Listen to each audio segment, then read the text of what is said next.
বিসমিল্লাহির রহমানির রহিম। পরম করুণাময় ও অসীম দয়ালু আল্লাহর নামে শুরু।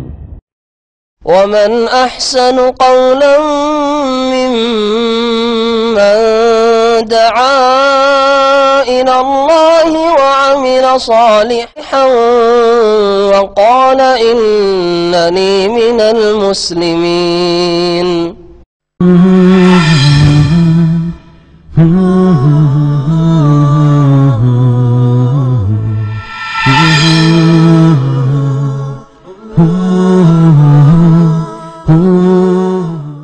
বিসমিল্লাহির রহমানির রহিম।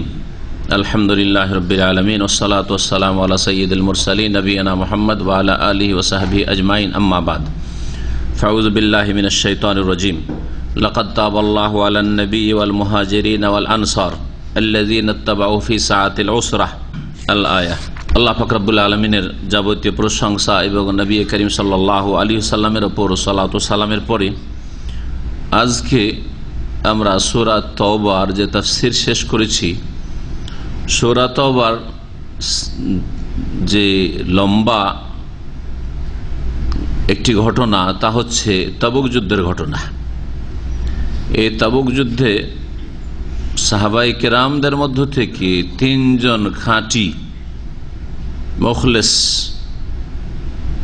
সাহাবা যে কোনো কারণে হোক এই যাবজাছি করে তাদের তাবুক যুদ্ধে যাওয়া হয়নি। আর তাবুক যুদ্ধে হাজির হওয়া প্রত্যেক মুসলিমের জন্য ফরজে আইন ছিল, যারা মদিনায় ছিলেন তাদের জন্য।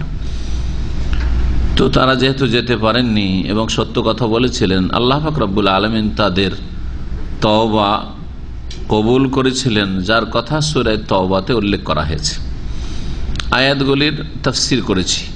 তবে এই 3 জন সাহাবীর তওবার ঘটনা, তাদের সাথে রাসূলুল্লাহ সাল্লাল্লাহু আলাইহি সাল্লাম এবং সাহাবায়ে কেরামগণ নবী সাল্লাল্লাহু আলাইহি সাল্লামের নির্দেশে বয়কট করেছিলেন। তাদের সাথে কোনো চলাফেরা, কথাবার্তা, লেনদেন চলবে না, নিষিদ্ধ, যতক্ষণ পর্যন্ত আল্লাহ পাক স্বয়ং তাদের তওবা কবুল করার ঘোষণা না করবেন, জানিয়ে না দেবেন। এই ঘটনাটি একটি চমৎকার তওবা সম্পর্কে ঘটনা।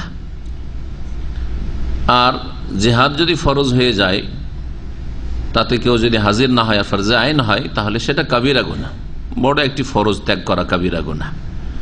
এই গুনাহ হয়েছিল এই 3 জন সাহাবা থেকে। মুনাফিকরা অনেকে ছিল যারা যায়নি, 80-র বেশি তাদের সংখ্যা ছিল, যারা মিথ্যা ওজর পেশ করে তারা অব্যাহতি পেয়ে গেছিল। কিন্তু আল্লাহ পাক তাদের মুখোশ খুলে দিয়েছিলেন।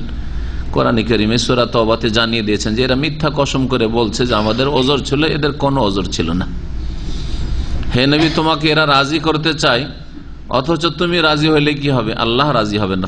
ফাইন তারদা আনহুম ফাইন্নাল্লাহা লা ইয়ারদা আনিল কওমিল ফাসিকিন। এই পাপিষ্ট মুনাফিকদের উপর আল্লাহ রাজি হবেন না।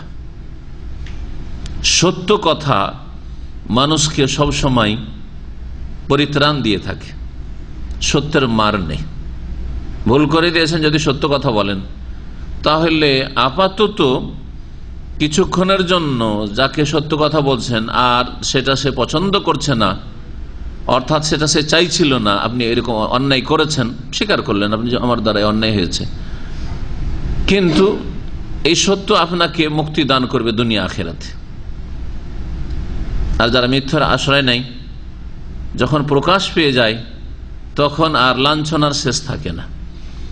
আর দুনিয়াতে প্রকাশ না পেলে আখিরাতে তো অবশ্যই প্রকাশ পাবে যে আপনি মিথ্যার আশ্রয় নিয়েছেন, হ্যাঁ, মিথ্যা বলেছেন, তাই না? দুনিয়াতে প্রকাশ নাও পেতে পারে, কারণ ওহীর দরজা বন্ধ হয়ে গেছে। নবী করিম সাল্লাল্লাহু আলাইহি ওয়াসাল্লামের সামনে সত্য না বলে কেউ যদি মিথ্যার আশ্রয় নেয়, তাহলে তার নির্বুদ্ধিতা, বেকুফি, তার মুনাফিকরা বেকুফ। ওরা জানছে যে নবীর কাছে ওহী নাযিল হচ্ছে, মিথ্যা বলে লাভ আছে? হ্যাঁ, ওহী দিতে আল্লাহ জানিয়ে দেবেন যে এরা মিথ্যা কসম করে বলছে যে আমাদের ওজন ছিল, এদের ওজন নাই, তাই হয়েছে। তো দুনিয়াতেও লাঞ্ছিত, অপদস্থ হইল এই মুনাফিকরা, আর আখিরাতে মহাশাস্তি তাদের জন্য রয়েছে। হাদিসটা সরাসরি শুরু করি। আব্দুল্লাহ বিন কাব বিন মালিক, প্রখ্যাত সাহাবী কাব বিন মালিক রাদিয়াল্লাহু তাআলা আনহুর ছেলে আব্দুল্লাহ, তিনি তার পিতার এই ঘটনা, তওবার ঘটনা বর্ণনা করছেন। এই হাদিস সহিহ বুখারীতে রয়েছে, হাদিস নম্বর 50, সহিহ মুসলিমেও রয়েছে। আর আপনাদের লব্ধ কিতাব হাতে সহজে পাবেন রিয়াজুস সালেহিন, রিয়াজুস সালেহিন রয়েছে। রিয়াজুস সালেহিন হাদিস নম্বর 22, হাদিস নম্বর 22, তওবার অধ্যায়, দ্বিতীয় অধ্যায় এটি। রিয়াজুস সালেহিনের প্রথম অধ্যায় হচ্ছে বাবুল ইখলাস ওয়া ইহজারিন নিয়াতে, এটা ইখলাস, তারপরে তওবার অধ্যায় রয়েছে। এই তওবার অধ্যায়ে এই হাদিসটি লম্বা হাদিস, এত বড় হাদিস হাদিসের কিতাবে খুব কমই আছে। হাদিসটা আপনাদের সরাসরি শোনাই।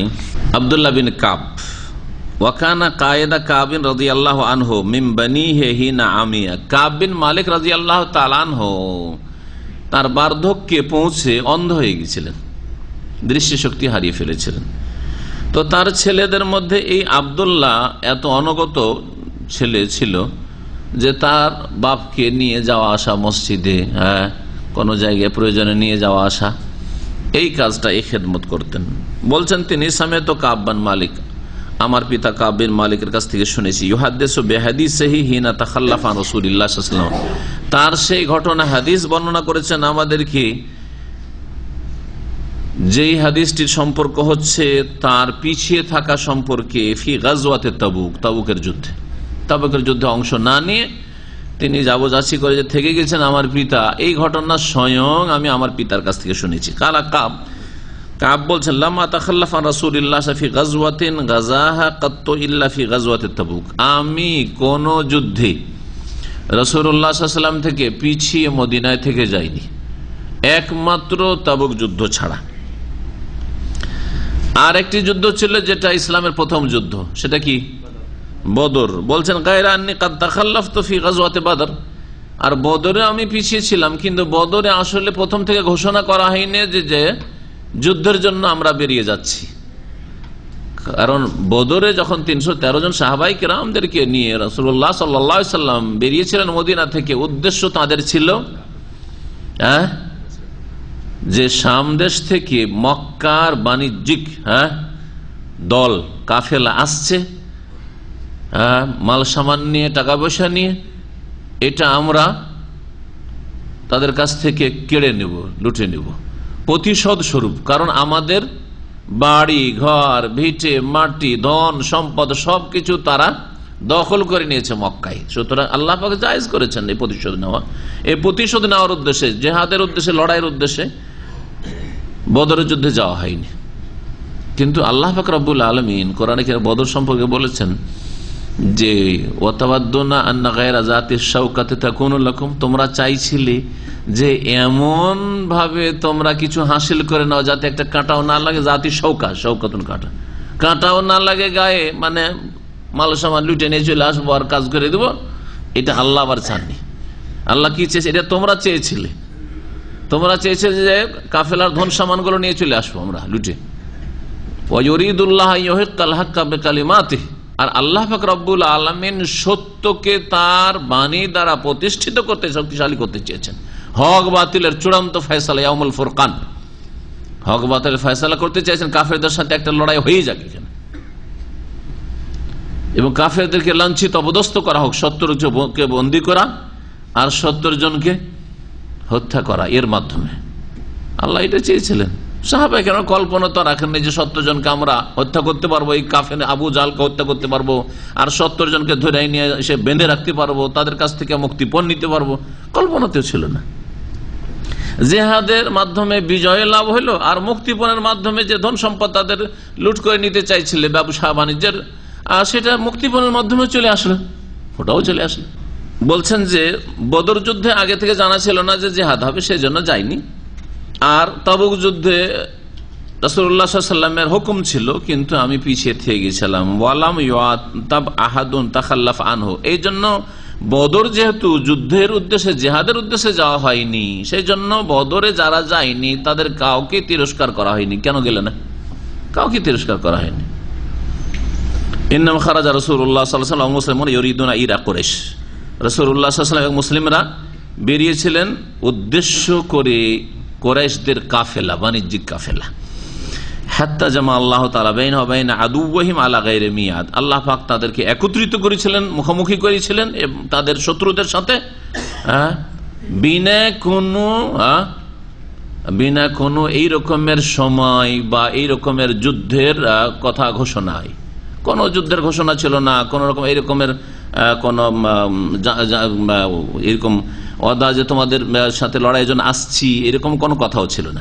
আর তারপরে তিনি বলছেন যে আমি আকাবার রাতে আমি ইসলাম গ্রহণ করেছি রাসূলুল্লাহ সাল্লাল্লাহু আলাইহি ওয়াসাল্লামের সাথে, যে বায়াতে আকাবা 2 বার করে মক্কায় গিয়ে আনসারীরা করেছিলেন। তাতে এসব বলার পরে তিনি এখন তাবুকের যুদ্ধের কথা বলছেন। হাদিস লম্বা, সেজন্য তাবুকের যুদ্ধে সরাসরি আসছি। ওয়াকানা মিন খাবারি হিনা তাখাল্লাফতু আন রাসূলিল্লাহ সাল্লাল্লাহু আলাইহি ওয়াসাল্লাম ফি গাজওয়াতি তাবুক আন্নী লাম আকুন কাত্তু আকওয়া ওয়ালা আইসারা মিন্নি হিনা তাখাল্লাফতু আনহু ফি তিলকাল গাজওয়াত। আমি যে তাবুকের যুদ্ধে রাসূলুল্লাহ সাল্লাল্লাহু আলাইহি ওয়াসাল্লাম থেকে পিছিয়ে মদিনায় থেকে গেছিলাম, ওই সময়ের চাইতে বেশি কখনো শারীরিক দিক থেকে শক্তিশালী এবং অর্থের দিক থেকে সচ্ছল কোনদিন ছিলাম না। অর্থাৎ আমার না আর্থিক সংকট ছিল, অভাবও ছিল না, আর শারীরিক কোনো অসুস্থতাও ছিল না, এইরকম কোনো ওজোর আমার ছিল না, যাওয়ার সুযোগ সুবিধা ছিল। আর শুধু তাই না, বলছেন ওয়াল্লাহি মা জামাতু ক্বাবলাহা রাহিলাতাইনি কাত্তু হাত্তা জামাতুহুমা ফি তিলকাল গাজওয়াতি। এমনকি রাসূলুল্লাহ সাল্লাল্লাহু আলাইহি ওয়াসাল্লাম যেহেতু এলান করে যে আগে থেকে যে তাবুকের যুদ্ধে যেতে হবে, তো সাহাবারা যে যতটুকু পারেন জিহাদের জন্য প্রস্তুতি নিচ্ছেন। কাব বিন মালিক বলছেন আমি যাব, সৎ নিয়ত ছিল, যার ফলে একটা বাহন না, একটা সওয়ারি না, 2টা উটের ব্যবস্থা রেখেছিলাম। 2 উট নিয়ে কি জানি একটা উট যদি থকে যায়, ক্লান্ত হয়ে যায়, তাহলে আরেকজন কাছে আসবে, বা একটা আমি নিজে ব্যবহার করে আরেকটা কোনো ভাইকে যদি প্রয়োজন হয় তো দিয়ে দেবো একটা বাহন। এই রকমের প্রস্তুতি ছিল, তার নিয়ত ছিল। ওয়ালাম ইয়াকুন রাসূলুল্লাহ সাল্লাল্লাহু আলাইহি ওয়াসাল্লাম ইউরিদু গাজওয়াতান ইল্লা ওয়ারাবি গায়র। রাসূলুল্লাহ সাল্লাল্লাহু আলাইহি ওয়াসাল্লামের রণকৌশলের একটি নীতি ছিল, সেটা হচ্ছে যে দুশমনকে জানিয়ে দিতেন না যে আমরা তোমাদের এলাকায় আসছি জিহাদ করার জন্য। কারণ জানিয়ে দিলে আগে থেকে কি হয়ে যাবে, সতর্ক সাবধান হয়ে যাবে, প্রস্তুতি নিয়ে নিবে, ঠিক না? সাহাবায়ে কেরামকেও জানাতেন না, তাহলে কি মিথ্যা বলতেন? মিথ্যা বলতেন না, কিন্তু তৌরিয়া করতেন, মানে এমন ভাবে কথা বলতেন যে তার বাহ্যিক অর্থ হয়তো অন্যরকম হবে, কিন্তু আভ্যন্তরীণ দিক থেকে ঠিক আছে, সরাসরি মিথ্যা নাই। যদি আপনাকে কেউ জিজ্ঞেস করে আপনি কোথায় আছেন, বাইরে আছি, বলা যথেষ্ট কিনা? মিথ্যা তো নাই কথাটা। ইসলামিক সেন্টার আছি বলা জরুরি? হ্যাঁ জি, বাইরে আছেন। যদি দেখেন যে আমি যদি বলে দিই যে আমি অমুক জায়গায় গেছি, আমার পিছনে দুশমন লাগবে, অনেকের আছে এরকম, শত্রু আছে। যদি আপনি জানিয়ে দেন যে আমি বাংলাদেশে আছি বা আসছি, এখান থেকে ছুটে যাচ্ছি, তাহলে অনেক শত্রু থাকতে পারে। সুতরাং আপনি যদি এই ক্ষেত্রে বা আপনার পরিবারকে যদি জিজ্ঞেস করে যে তিনি কোথায়, তিনি সৌদির বাইরে, যথেষ্ট নাই? সৌদি আরবের বাইরে আছেন উনি, জি হ্যাঁ। তাওরিয়া ইব্রাহিম আলাইহিস সালাম যে 3টি মিথ্যা কথা বলেছে, বাহ্যিক মনে হয় মিথ্যা, কিন্তু আসলে মিথ্যা না। আর এগুলোর ব্যাখ্যা আমি অনেক সময় করেছি। তার মধ্যে একটি ছিল কি, সারা আমার বোন, অথচ সারা তার স্ত্রী। স্ত্রী বোন হয় না?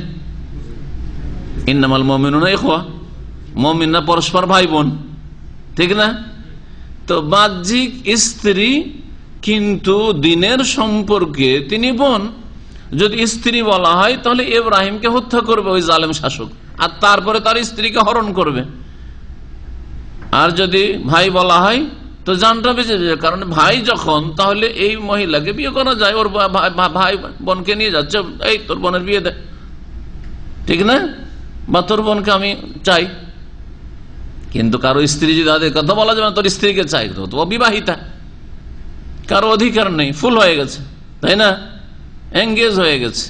জি হ্যাঁ, নবী করিম সাল্লাল্লাহু আলাইহি ওয়াসাল্লাম জিহাদে গেলে সরাসরি বলতেন না যে মক্কা বিজয়ের জন্য যাচ্ছি, খয়বারের যুদ্ধে যাচ্ছি, অমুক এলাকায় যাচ্ছি, এরকম বলতেন না। অর্রাবি গায়রিহা, একটু তৌরিয়া করে এমন ভাবে কথা বলতেন যাতে অস্পষ্ট থাকতো, সাহাবায়ে কেরামরাও জানতে পারতেন না যে কোথায় যাচ্ছেন রাসূলুল্লাহ সাল্লাল্লাহু আলাইহি ওয়াসাল্লাম। হাত্তা কানাত তিলকাল গাজওয়া, এমনকি তাবুকের যুদ্ধের সময় চলে আসলো। তাবুকের যুদ্ধের সময় একবারে ক্লিয়ার বলে দিলেন সবাইকে, সমস্ত সাহাবায়ে কেরামকে, আমাদেরকে মদিনা থেকে অনেক দূর তাবুক যেতে হবে, যাতে করে এই লম্বা সফরে প্রস্তুতি আগে থেকে নিয়ে নেয় যে এই 100-200 কিলোমিটার ব্যাপার না, 700 কিলোমিটার বেশি যেতে হবে। এই যুদ্ধ হয়েছিল কোন মৌসুমে, বলছেন ফাগাজাহা রাসূলুল্লাহ সাল্লাল্লাহু আলাইহি ওয়াসাল্লাম ফি হাররিন শাদীদিন, প্রচন্ড গরমের সময় এই যুদ্ধ এর জন্য সফর করেছিলেন। ওয়াস্তাকবালা সাফারান বাইদান ও মাফাজান, এবং রাসূলুল্লাহ সাল্লাল্লাহু আলাইহি ওয়াসাল্লাম এক লম্বা সফর, অনেক দূরে, এত দূরের সফর রাসূলুল্লাহ সাহাবায়ে কেরামদেরকে নিয়ে কোনো জিহাদে করেননি। নবী সাল্লাল্লাহু আলাইহি ওয়াসাল্লামের জিহাদ তায়েফে হয়েছে, হুনাইনের যুদ্ধ, আওতাসের যুদ্ধ, নয় মক্কা বিজয় হয়েছে, নয় বদরে হয়েছে, হ্যাঁ খয়বরে হয়েছে, সব কাছাকাছি এলাকায়। নাজদ এলাকায় জাতুর রেখা হয়েছে, আল কাসিম এলাকা 400-500 কিলোমিটার, তার বেশি না। ও মাফাজান অর্থাৎ বিশাল বিশাল মাঠ পার করতে হবে। ওয়াস্তাকবাল আদাদান কাসীরান, এবং অনেক লোককে সাথে নিয়ে যেতে হবে। ফাজাল্লা লিল মুসলিমিন আমরাহুম, সুতরাং মুসলিমদের জন্য তাদের এই বিষয়টিকে স্পষ্ট করে দিলেন। লিয়াতাহাবু ওহবাত গাজওয়া, তাদের যুদ্ধের জন্য যাতে ভালো করে প্রস্তুতি তারা নিয়ে নেয়। ফাখবারহুম বিওয়াজহিম আল্লাযী ইউরিদ, রাসূলুল্লাহ সাল্লাল্লাহু আলাইহি ওয়াসাল্লাম তাদেরকে জানিয়ে দিলেন যে কোন দিকে যেতে চাইছি আমি, তাবুকের উদ্দেশ্যে যাব। রোমানরা হুমকি দিচ্ছে যে এই আক্রমণ করতে মদিনায় আসছি খ্রিস্টানরা, সুতরাং তাদের বর্ডারের কাছে আমরা প্রস্তুত থাকব, যাতে করে মদিনা থেকে 700 কিলোমিটার দূরে তাদের প্রতিরোধ করা সম্ভব হয়, সেখানেই তাদের দমন করা সম্ভব হয়। অথচ রোমান সে যুগে কত শক্তিশালী, কিন্তু সেনাবাহিনীতে শক্তিশালী হইলেও আর তার অস্ত্রে শক্তিশালী হইলেও ইমানের শক্তি সবচেয়ে বড় শক্তি। প্রিয় নবী মুহাম্মদ রাসূলুল্লাহ সাল্লাল্লাহু আলাইহি ওয়াসাল্লামকে 1 মাসের দূরত্বে দুশমন রয়েছে, কিন্তু ভীতি সঞ্চার করে কাফের দুশমনের অন্তরে সাহায্য করা হয়েছে কার? রাসূলুল্লাহ সাল্লাল্লাহু আলাইহি ওয়াসাল্লামের। এটি নবী সাল্লাল্লাহু আলাইহি ওয়াসাল্লামের বৈশিষ্ট্য। নসরতু বির-রুব মাসিরাতা শাহরিন, 1 মাসের দূরত্ব থেকেই আমাকে সাহায্য করা হয়েছে কাফেরদের বিরুদ্ধে, তাদের অন্তরে ভীতি সঞ্চার করে। কাঁপছে অন্তর তাদের, সাহসী করছে না এত শক্তি থাকা সত্ত্বেও, যে মুহাম্মদ রাসূলুল্লাহ সাল্লাল্লাহু আলাইহি ওয়াসাল্লামের সামনে এসে আর তার সাহাবায়ে কেরামদের সামনে এসে লড়াই করবে। এই হচ্ছে আসল শক্তি। মুসলিমদের কাছে দুনিয়ার শক্তি নেই, সেজন্য আজকে মুসলিমরা গোলামি করছে, নয়, মুসলিমদের কাছে ইমানি শক্তি নেই।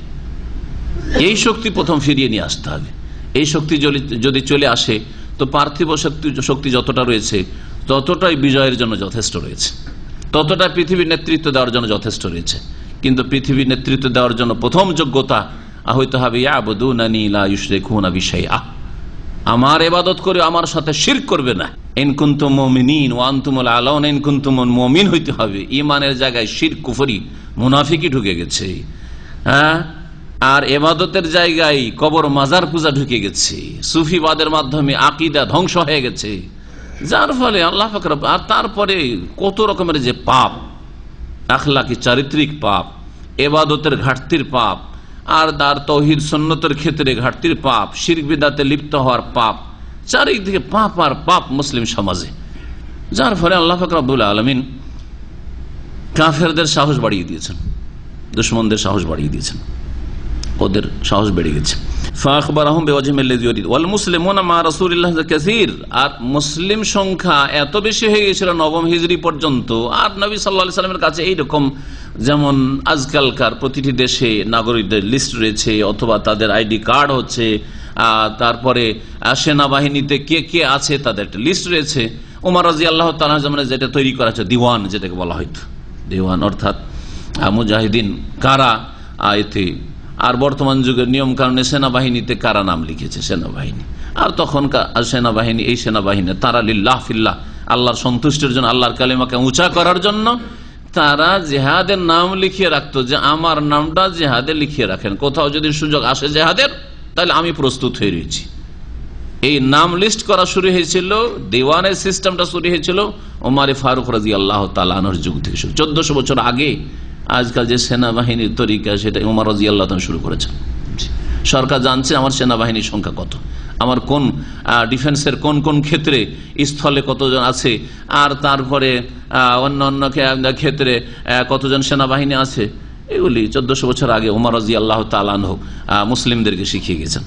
কাব বলছেন ফাকাল্লা রাজুলুন ইউরিদু আন ইয়াতাগায়্যাবা ইল্লা যান্না আন্না যালিকা সায়াখফা বিহি মা লাম ইয়ানজিল ফিহি ওয়াহয়ু মিনাল্লাহ। বলছেন যে কোন মানুষ যদি রাসূলুল্লাহ সাল্লাল্লাহু আলাইহি ওয়াসাল্লাম থেকে রাসূলুল্লাহ সাল্লাল্লাহু আলাইহি ওয়াসাল্লামের সাথে জিহাদে যাওয়ার ক্ষেত্রে যদি থেকে যায় আত্মগোপন করে, তাহলে মুসলিমদের জানা ছিল যে আল্লাহ পাক ওহী দিয়ে জানিয়ে দেবেন, লুকিয়ে রাখা যাবে না। ওয়াগাজা রাসূলুল্লাহ সাল্লাল্লাহু আলাইহি ওয়াসাল্লাম তিলকাল গাযওয়া হিনা তাবাতি সামার ওয়া জিলাল। এক তো গরমের সময় ছিল শুনলেন, আর এমন মৌসুম ছিল যেই সময় ফলগুলো পেকে গেছে, অর্থাৎ খেজুর পাকার সময়। গরমের দিনে খেজুর পাকে, গরমের দিনে খেজুর পাকে। আজকাল এই রমজান মাস যে প্রচন্ড গরমে রমজান হয় না, ওই সময়টাই নতুন কিন্তু খেজুর পাকতে যায়, রমজান সময় আজকাল হচ্ছে।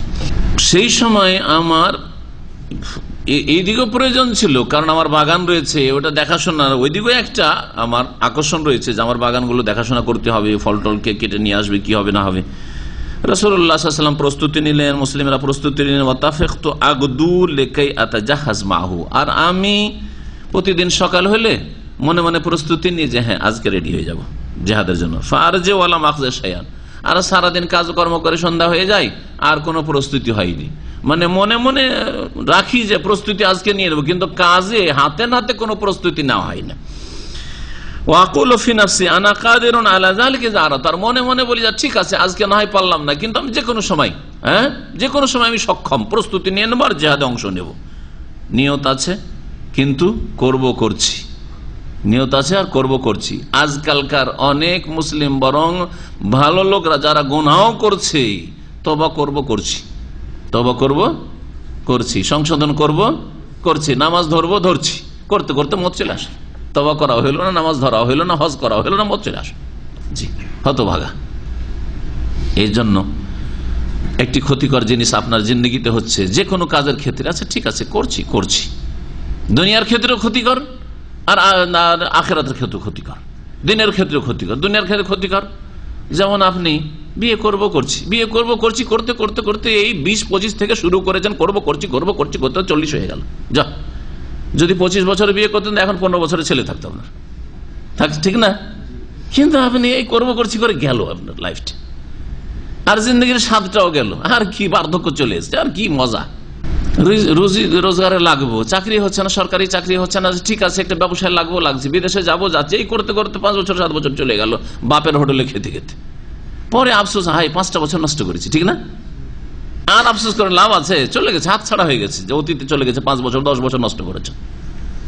যারা এই যে প্রবাসী বিদেশে আছেন আপনারা, অনেকে কিন্তু টাকা পয়সার মায়া করেন না, আর বন্ধু বান্ধব নিয়ে আর এদিক সেদিক ভালো মন্দ খেয়ে দিয়ে ফুটিয়ে এই বাঁচাবো ইনশাল্লাহ, এখন একটু খাই দাই, তারপরে ইনশাল্লাহ এই আগামী বছর থেকে বাঁচাইতে শুরু করবো, আগামী মাস থেকে কিছু করে বাঁচাইতে শুরু করবো, এই বাঁচাইতে করবো করতে করতে 5 বছর 7 বছর হয়ে গেল, এক্সিট লেগে গেল, কিছুই আপনার ব্যালেন্স নেই, খালি হাতে চলে গেলেন দেশে। ক্ষতিকর এটা দুনিয়ার ক্ষেত্রে, ঠিক কিনা? অনেকে যে হালতের কারণে সব টাকা বাপ মাকে দিয়ে দিচ্ছে, সব খালি হাত, কিছু নেই। জামেলে এক ভাই চাকরি করতো, দেশে চলে গেছে, বেচারা আর কাজ করতে পারে, বলছে যে 18 বছর চাকরি করেছি, একটা পয়সা আমার হাতে নেই, ব্যাংকেও নেই, সব টাকা বাপ মাকে দিচ্ছি। বাপ মা করেছে কি? বাপ মা জমি জায়গা নিজের নামে করেছে, তো আমার টাকা দিয়ে জমি জায়গা তো আমাকে দেন, বা আমি এখন দেশে চলে আসবো, এখন তো আমার কোম্পানি রাখছেন, দেশে আসবো, আমাকে 5 লাখ টাকা দেন। বলছি টাকা তো সব জমি কিনে নিয়েছি, তো আমি কি করে খাবো? তো আমি কি জানি, তা জমি জায়গাগুলো তো আমার টাকা দিয়ে হয়েছে, তো আমাকে দেন, ফিরিয়ে দেন কিছু। বলছে না, সব ছেলেকে ভাগ করে দেবো। এরকম হলো জালেম আর জাহেল বাপ আমাদের দেশের। তো এই যে করছি, বাঁচছি, এটা এখন দিতে থাকি, সব টাকায় বাপ মাকে দিতে থাকি। ইসলাম বিরোধী কাজ করেছেন, আপনার বাপ মাও ইসলাম বিরোধী কাজ করেছে, ইসলাম বুঝেন, আর আপনিও ইসলাম বিরোধী কাজ করেছেন, পরে আক্ষেপ করছেন। তো এই জন্য দুনিয়ার ক্ষেত্রে এই যে করছি, যাচ্ছি, এটা মানুষের জন্য ক্ষতি সাধন করে, এতে কোনো লাভ হয় না। এই অবস্থায় হয়েছিল কাব বিন মালিকের। বলছেন প্রতিদিন মনে করি আজকে রেডি হয়ে যাব জিহাদের জন্য। বলছেন ফালাম ইয়াজাল ইয়াতামাদা বিহাত্তা ইস্তামাররা বিন নাসিল জিদ্দ। এইরকমই আমি করছি করতে করতে লোকেরা একেবারে বাস্তবে জিহাদে বেরিয়ে পড়লো। ফাসবাহ রাসূলুল্লাহ সাল্লাল্লাহু আলাইহি ওয়াসাল্লাম গাদিয়ান ওয়াল মুসলিমুনা মাহু ওয়া লাম আকযফি মিন জিহাজি শাইআন। রাসূলুল্লাহ সাল্লাল্লাহু আলাইহি ওয়াসাল্লাম বেরিয়ে গেছেন জিহাদে, মুসলিমরাও যারা বেরিয়ে গেছেন, আর আমি আমার প্রস্তুতির কিছুই পুরা করতে পারিনি, যে বের হবো, যে কিছু হয়নি। তারপরের দিনও প্রস্তুতি নিতে পারলাম না।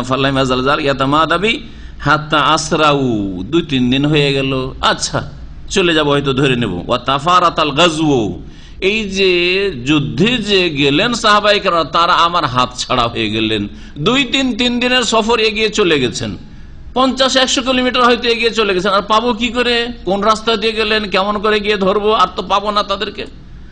এই হয়ে গেল অবস্থা। ফাহামামতু আনার তাহিলা ফাউদরিকুহুম, একবার ইচ্ছা করলাম যে যাই পেছন থেকে একটু দ্রুত বেগে যায় আর তাদের সাথ ধরে নি। ফায়ালাইতানি ফাআলতু, হাই এটাও যদি করতাম তাও আল্লাহ পাক অসন্তুষ্ট হইতেন না, রাসূলুল্লাহ অসন্তুষ্ট হইতেন না।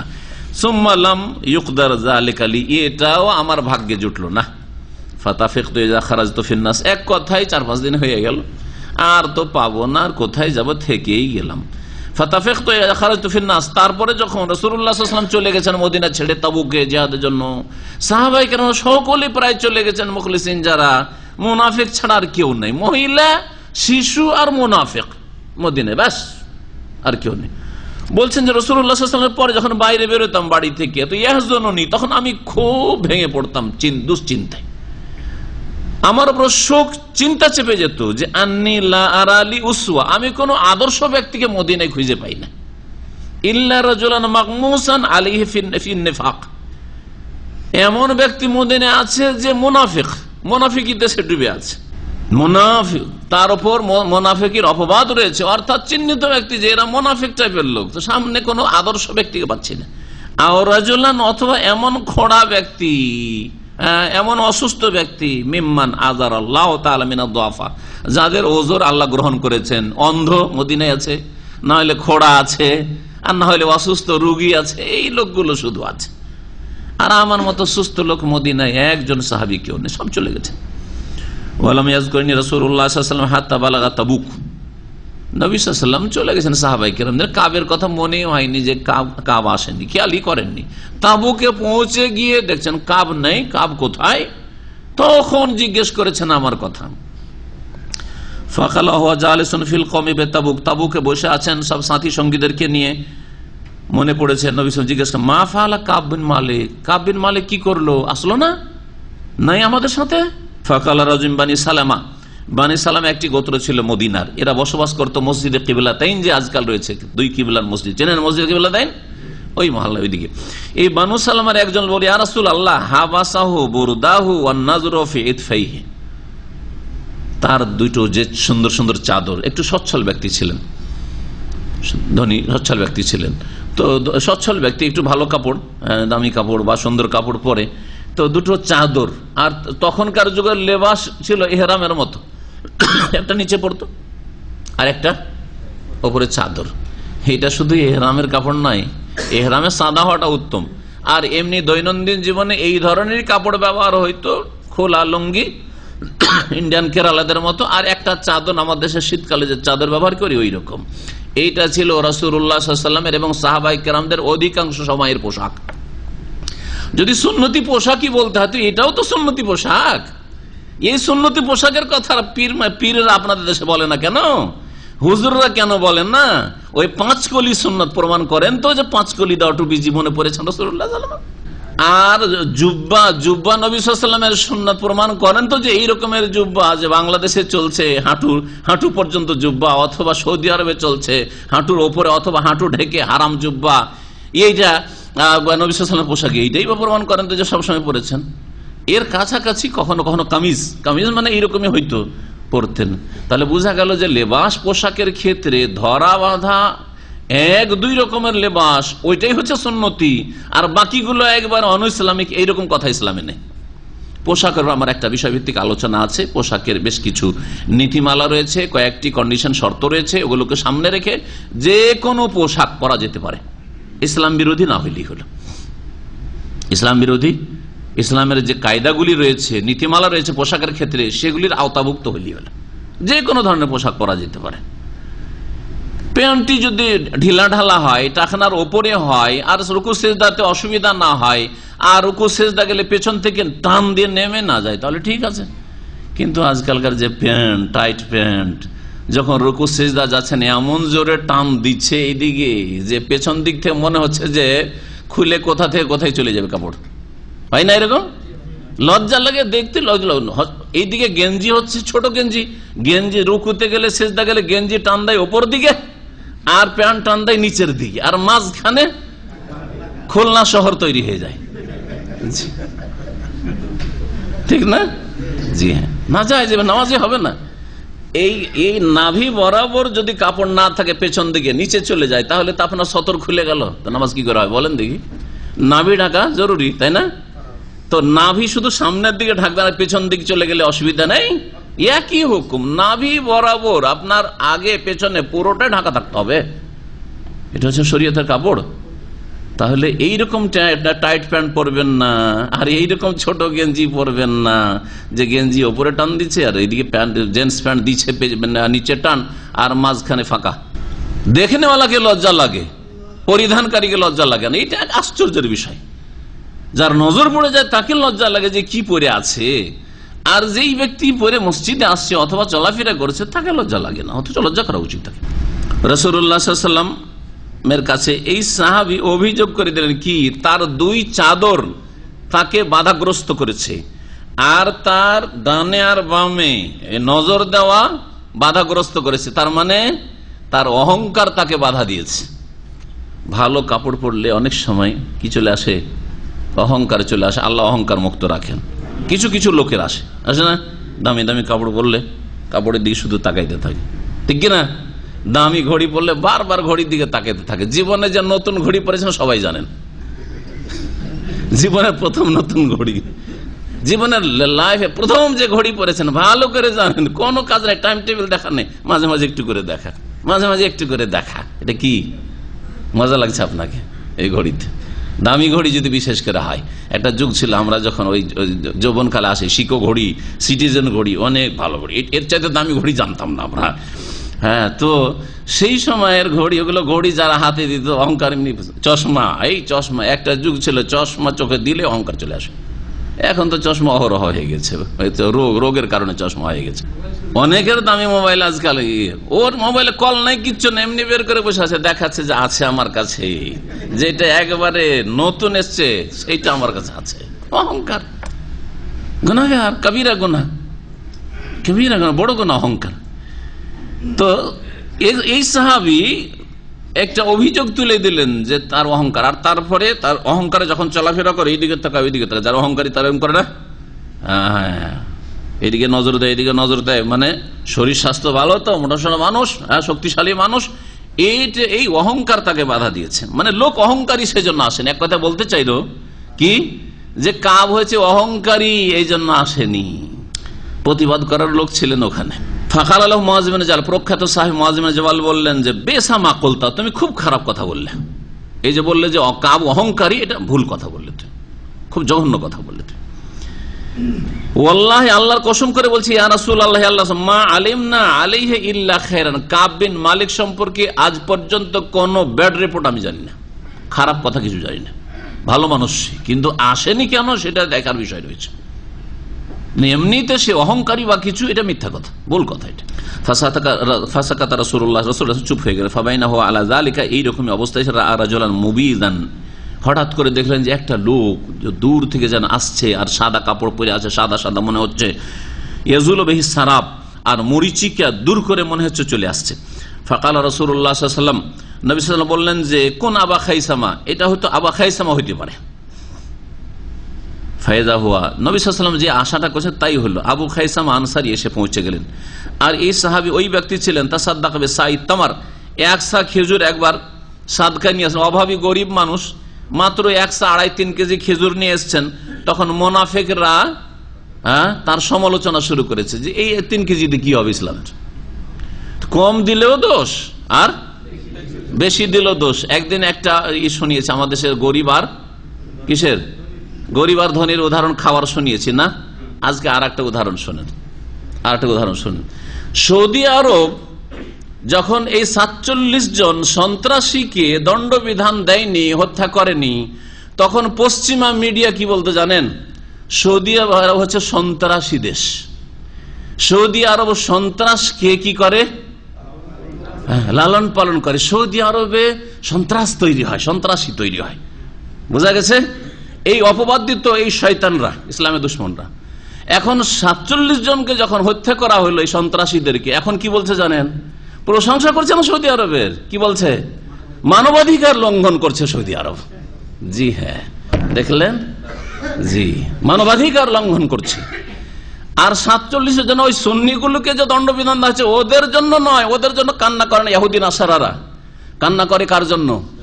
একজন রাফেজি শিয়া আর সবচেয়ে বড় সন্ত্রাসী সৌদি আরবের, তাকে যে হত্যা করা হয়েছে তার জন্য পশ্চিমা মিডিয়া কান্না করছে, ইরানের সাথ দিচ্ছে। কথা বোঝা গেছে? তাহলে কোথায় ইসলাম রয়েছে আর কোথায় ইসলাম নেই ভালো করে বুঝতে পারছেন। পশ্চিমা মিডিয়া ইরানের সাথ দিচ্ছে, তো ইরান ইসলাম? ইরানে ইসলাম আছে যে ইসলামের সাথ দিচ্ছে? ওয়ালান তারযা আনকাল ইয়াহুদ ওয়ালান নাসারা হাত্তা তাত্তাবি'a মিল্লাতাহুম। ভালো করে শুনে রাখেন, কোরআনে আল্লাহ পাক বলে দিয়েছেন 1400 বছর আগে। সৌদি আরবের কখনো রাজি হবে না ইসলামের দুশ্মন। ওয়ালান তারযা আনকাল ইয়াহুদ ওয়ালান নাসারা, যদি সন্ত্রাস দমন করা হয় তবুও রাজি হবে না পশ্চিমা মিডিয়া, পশ্চিমারা। আর সন্ত্রাসীদেরকে যদি ছেড়ে দেওয়া হয়, যে ওদের মানবাধিকার আছে, ছেড়ে দেওয়া হয়, তবুও রাজি হবে না, কোনোটাতে রাজি হবে না। হাত্তা তাত্তাবি'a মিল্লাতাহুম, যতক্ষণ পর্যন্ত তাদের ধর্মের অনুসরণ না করবে, তাদের ধর্মকে যতক্ষণ পর্যন্ত গ্রহণ না করে, ইসলামকে যতক্ষণ পর্যন্ত বিদায় না করে দিবে। যেহেতু শিরক কুফরি করে আর উমর রাদিয়াল্লাহু তাআলা আনহুর খুনি অগ্নিপূজক মাজুসির মাজারের পূজা করে ইসলাম থেকে বেরিয়ে গেছে পার্সিয়ানরা, রাফেজিরা, যার ফলে ওদের ওপর খুশি যে এরা তো আমাদের ধর্মের লোক। বোঝা গেছে? এরা আমাদের খাদেম লোক। কিন্তু সৌদি আরব যেহেতু তৌহিদের দেশ, তৌহিদের উপর কখনো ইহুদি নাসারা রাজি হবে না। বুঝতে পারলেন? এবারে মুনাফিকরা ওইরকম ছিল। বেশি কেউ যদি দান করতে আসতো, এই আয়াত আমাদের সূরা তাওবাতে আয়াতে তাফসীর হয়েছে, আল্লাযীনা ইয়ালমিজুনাল মুতাওয়্যিনা মিনাল মুমিনিনা ফিস সাদাকাত, যারা মুক্ত হস্তে বেশি করে দান করত তাদেরও দানের সমালোচনা করত। অহংকারী লোক দেখানো নিয়ে এসছে, না হলে কেন বেশি করে দিতে আসবে? বেশি করে দিতে এসছে ও আসলে আল্লাহ সন্তুষ্টির জন্য না, লোক দেখানোর জন্য। জি, আর যদি অল্প স্বল্প দিত এই আবু খাইসামার মতো, তো ইন্নাল্লাহ গানিয়ুন আন সাদাকাতি হাযা, এই 3 কিলোতে হবেই বাকি ইসলামের। জি, আল্লাহর কোনো প্রয়োজন নেই 2.5-3 কিলোর। কালা কাব বলছে ফালামা বালাগানি আন্না রাসূলুল্লাহ সাল্লাল্লাহু আলাইহি ওয়াসাল্লাম কাদ তাওয়াজ্জাহা কাফিলান মিন তাবুক, আমি সংবাদ পেলাম যে রাসূলুল্লাহ এখন তাবুক থেকে ফিরছেন। হাজারানি বাসি, তখন আমার শোক আমার জীবনে নেমে আসলো আর আমার দুশ্চিন্তা নেমে আসলো। কি করব আমি, কি করব? ফাতাফাকতু আতাযাক্কারুল কাযিব, বারবার করে আমি মিথ্যা কথা স্মরণ করতে শুরু করলাম। কোন মিথ্যা কথা বলা যায় কি যায় না, এরকম শয়তান কিন্তু ওয়াসওয়াসা দেয় না? ভালো মানুষের ওয়াসওয়াসা দেয় যে কি করব, এটা বলবো না ওইটা বলবো, মিথ্যা বললে এইরকম করে বলবো না ওইরকম করে বলবো। আপনি যদি কোনো খারাপ এমন কিছু করেন যে আসল বিষয়টাকে গোপন রাখতে চাইছেন, তাহলে কি করেন? নানান চিন্তা করতে হয় যে আমি কোন কথাটা বলবো, তাই না? কোন কথাটা বলবো যে ওয়াকুলু, আর বলতাম যে বেমা আখরুজু মিন সাখাতিহি গাদান, আগামী কালকে রাসূলুল্লাহ সাল্লাল্লাহু আলাইহি ওয়াসাল্লামের অসন্তুষ্টি থেকে কি করে মুক্ত হব, আমি কেমন করে বাঁচবো আমি থেকে। ওয়াস্তাইনু আলা যালিকা বিকুল্লি জি রাইন মিন আহলি, আমার পরিবারের প্রত্যেক জ্ঞানগুণী ব্যক্তির পরামর্শ নেওয়া শুরু করলাম যে বলেন তো, আমি তো গেলাম না জিহাদে, এত বড় ফরজ কাজ ছাড়লাম, রাসূলুল্লাহ সাল্লাল্লাহু আলাইহি ওয়াসাল্লাম নারাজ, আল্লাহ নারাজ, এখন আমি করবোটা কি, কিভাবে অজুহাত পেশ করবো নবী সাল্লাল্লাহু আলাইহি ওয়াসাল্লামের কাছে।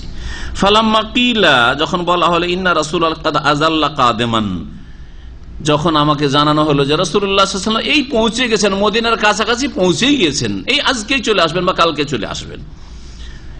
এতদিন পর্যন্ত এতে প্রায় যথেষ্ট সময় লাগে তাবুক থেকে মদিনা আসতে, 10 দিন 12 দিন বা 15 দিন এইরকম সময় লাগে। তো এই সময়টা এই চিন্তাতে থাকলাম বিভিন্ন রকমের, মিথ্যা কথা বলবো না কি করবো, তো মিথ্যা বললে কিরকম করে মিথ্যা কথা বলবো, কি করে বাঁচবো। যখন শুনতে পেলাম যে নবী সাল্লাল্লাহু আলাইহি ওয়াসাল্লাম কাছে চলে এসেছেন মদিনার, এই চলে আসবেন এখন, জাহা আন্নিল বাতিল হাত্তা আরাফতু আন্নি লান আনজু মিনহু বিশাইইন আবাদা। যত মিথ্যা কথা আমার কল্পনায় ছিল সব আমার মগজ থেকে উধাও হয়ে গেল, আর কোনো মিথ্যা কথা নেই। আর আমি নিশ্চিত হইলাম যে আমাকে এই মিথ্যা কথা বাঁচাইতে পারবে না। ফাজমাত সিদকাহু, আমি সত্য কথার জন্য সংকল্পবদ্ধ হইলাম। ওয়াসবাহ রাসূলুল্লাহ কাদের, সকালবেলা রাসূলুল্লাহ পৌঁছে গেলেন পরের দিন। ওয়াকানা ইযা কাদামিন সাফার, রাসূলুল্লাহ যখনই সফর থেকে আসতেন তখন কি করতেন? বাদাবিল মসজিদ, প্রথম মসজিদে যেতেন, বাড়ি যেতেন না, প্রথম পরিবারের সাথে দেখা করতেন না, প্রথম ঘরে ঢুকতেন না। ফারা কাফি রাকাতাইন, 2 রাকাত নামাজ পড়তেন সফর থেকে এসে। তারপরে লোকজনের সাথে দেখা সাক্ষাৎ যা হইলো হয়ে গেল ওখানে প্রাথমিক, আর তারপরে তখন বাড়িতে ঢুকতেন। ততক্ষণ পর্যন্ত বাড়িতে ওরা প্রস্তুতি নেবে, স্ত্রী স্বামী নেই, হয়তো প্রস্তুতি নেই, ভালো কাপড়ে নেই, হ্যাঁ মেকআপ করে নেই, একটু সময় দিতে হবে। আর হঠাৎ করে কেউ ঢুকে গেলেন, আজকাল আর মোবাইলের যুগে তো ঢুকা যায় আপনার সরাসরি। আর তারপরেও সুন্নত উত্তম হচ্ছে যে মসজিদে গিয়ে 2 রাকাত নামাজ পড়েন, আর গ্রামের বা শহরের আশেপাশে প্রতিবেশীরা আছে ওদের সাথে একটু সালাম দেওয়া, দেখা সাক্ষাৎ প্রাথমিক হয়ে যাক, তারপরে বাড়িতে ঢোকেন। কিন্তু যখন মোবাইলের যুগ ছিল না, তখন হঠাৎ করে গিয়ে বিদেশি লোকেরা, প্রবাসী যারা বাড়িতে পরিবারের কাছে রাতে অথবা দিনে কোনো সময় চলে যাওয়া, এটা নিষেধ করেছেন নবী করিম সাল্লাল্লাহু আলাইহি ওয়াসাল্লাম, নিষেধ করেছেন। আর এতে বড় রহস্য রয়েছে। সুম্মা জালাসা লিন-নাস, তারপরে নবী সাল্লাল্লাহু আলাইহি ওয়াসাল্লাম 2 রাকাত নামাজ পড়ে মসজিদেই বসে গেলেন, বাড়িও গেলেন না। ফালাম্মা ফাআলা যালিকা, যখন নবী সাল্লাল্লাহু আলাইহি ওয়াসাল্লাম বসে গেলেন, জা আল মুখাল্লাফুন ইয়াতাজিরুনা ইলা ইয়াহলিফুন আল্লাহ, যত পিছিয়ে থাকা মুনাফিকরা ছিল এরা এসে নিজের অজুহাত পেশ করা শুরু করলো আর শপথ করা শুরু করলো। ওয়াকানু বিজআ ওয়া সামানিনা রাজুলান, এদের সংখ্যা 80-র অধিক ছিল, 80-র অধিক ছিল। এরা সব মুনাফিক, কোনো ওজর ছিল না, মিথ্যা ওজর পেশ করে অব্যাহতি নিতে চায় রাসূলুল্লাহ সাল্লাল্লাহু আলাইহি ওয়াসাল্লামের কাছ থেকে মুক্ত হওয়ার চেষ্টা করলো, কিন্তু আল্লাহ তো তাদের গুম্মর ফাঁস করিয়ে দিলেন। ফাকাবিলা মিনহুম আলানিয়াতাহুম ওয়া বায়াহুম ওয়াস্তাগফারা লাহুম ওয়া ওয়াকালা সারাইরহুম ইলাল্লাহি তাআলা। নবী সাল্লাল্লাহু আলাইহি ওয়াসাল্লামের কাছে যখন তারা কসম করে ওজর পেশ করলো, তখন তাদের বাহ্যিক কথা গ্রহণ করলেন সাদরে এবং তাদের সাথে শপথ করলেন যে ঠিক আছে তোমরা ঠিক থাকো। ওয়াস্তাগফার, তাদের জন্য আল্লাহর কাছে ক্ষমা চাইলেন যে আল্লাহ তুমি এদেরকে মাফ করে দাও, এবং তাদের ভিতরের অবস্থা, তাদের মনে যে কি আছে এটা আল্লাহর উপর ন্যস্ত করে দিলেন। তোমাদের অন্তরের হিসাব আল্লাহ নেবেন, আমি জানি না তোমাদের অন্তরের অবস্থা। হাত্তা যেহেতু শেষখানে আমি আসলাম, ফালাম্মা সাল্লাম, তো আমি যখন সালাম বললাম, কা বলছেন তাবাসসামা তাবাসসুমাল মুগদাবি, রাগান্বিত ব্যক্তির মতো মুচকি হাসি দিলেন। হাসি এটা দিলেন, কিন্তু হাসিতে বোঝা যাচ্ছে যে তিনি আমার উপর রেগে আছেন। রাগের সময় হাসি বোঝা যায়, বোঝা যায় না? সুম্মা কালা, তারপরে তাল বললেন, তাল। ফাজিয়েতু আমশি, কাছে আসলাম। হাত্তা জালাস্তু বাইনা ইয়াদাইহি, রাসূলুল্লাহ সাল্লাল্লাহু আলাইহি ওয়াসাল্লাম সামনে গিয়ে বসে গেলাম। ফাকাল আলী, আমাকে বললেন নবী সাল্লাল্লাহু আলাইহি ওয়াসাল্লাম, মা খাল্লাফাকা, কি কারণে তুমি পিছনে থাকলে, গেলে না কেন তাবুকে তুমি? আলাম তাকুন কাদ ইবতাতা যাহরাকা, তুমি কি তোমার বাহন খরিদ করনি? এর আগে আমি জানি যে তুমি সওয়ারি উট কিনে রেখেছো, তাবুকে যাবে সেই জন্য। কালা কুলতু ইয়া রাসূল, আমি বললাম হে আল্লাহর রাসূল, ওয়াল ইন্নী ওয়াল্লাহি, আমি আল্লাহর কসম করে বলছি, লাউ জালাস্তু ইনদা গায়রিকা মিন আহলিদ দুনিয়া লা রাআইতু আন্নী সাআখরুজু মিন সাখাতিহি বিউযরিন, আমি যদি আপনার ছাড়া কোন পার্থিব নেতার সামনে বসতাম, হ্যাঁ কোন বসের সামনে বসতাম, তাহলে আমি নিশ্চিত যে আমি কোন মিথ্যা অজুহাত পেশ করে মুক্ত হয়ে যেতে পারতাম। লাকাদ উতিতু জাদালান, আমি কিন্তু বাকপটু, কথায় আমি কম না, কথা এমন বলতাম যে আমি ওকে ঠিক করে নিতে পারতাম, আর আমি আমার ওজর পেশ করে, আমার সাফাই পেশ করে আমি একেবারে মুক্ত হয়ে যেতে পারতাম। ওয়ালাকিন্নী ওয়াল্লাহি, কিন্তু আল্লাহর কসম করে বলছি, লাকাদ আলিমতু, আমি ভালো করে জানি, বিশ্বাস রাখি, লাইন হাদ্দাসতুকাল ইয়াউমা হাদিসা কাযিবিন, আজকে যদি একটা মিথ্যা কথা আপনাকে বলি যে আমার এই অসুবিধা ছিল, ওজর ছিল, তাহলে কি হবে? তারজা বিহান্নি, আপনি তো রাজি হয়ে যাবেন হয়তো, কিন্তু লা ইউশিকান্নাল্লাহু ইউসখিতুকা আলাইয়া, তাহলে বড়ই সম্ভাবনা রয়েছে যে আল্লাহ পাক ওহী করে আপনাকে আমার উপর অসন্তুষ্ট করে দেবেন। আপনি আপাতত রাজি হয়ে গেলেন, আর আল্লাহ তারপরে পরে ওহী করে দিলেন যে তুমি যার উপর রাজি হইলে এ তো নাফরমান, এর তো কোনো ওজর ছিল না, এ তো মিথ্যুক, আপনি আবার নারাজ হয়ে যাবেন। আর এইরকম যদি নারাজ করে দিই, তাহলে আর কোনোদিন আল্লাহকে রাজি করা যাবে না, রাসূলকে রাজি করা যাবে না, ঠিক কিনা? জি, এত বড় অপরাধ আমি করব। ওয়াইন হাদ্দাসতুকা হাদিসা সিদকিন, আর আপনাকে যদি সত্য কথা আমি বলে দিই, তাজিদু আলাইয়া ফিহি, তাতে আপনি মনে কষ্ট পাবেন যে আমার কোনো অসুবিধা ছিল না, যাইনি, বাহ্যিক কষ্ট লাগে, তাই না? ডিউটির সময় যদি আপনি বাইরে চলে যান, কোথায় যদি বলে দেন আমি আমার নিজের ব্যক্তিগত কাজে আছি, বসকে একটু খারাপ লাগবে, তাই না? কিন্তু জানবে যে সত্য কথা বলেছে। কিন্তু যদি বলেন যে আমি অফিসের কাজে আছি, তো কি কাজে? এই একটা মিথ্যা কথাকে ঢাকতে কয়েক মিথ্যা রাসায়ন নিতে হবে। কি কাজে, কোন জায়গায় আছো, তাহলে কোথায় আছো, তাতে আপনাকে ভয় লাগছে, কি জানি আবার বসের লোক আমাকে দেখেনি তো রাস্তায় কোথাও, ঠিক কিনা? লাগবে না, লাগবে না? হ্যাঁ, আপনাকে ভয় ধরে আছে, কারণ মিথ্যা বলছেন তো আপনি ভীত।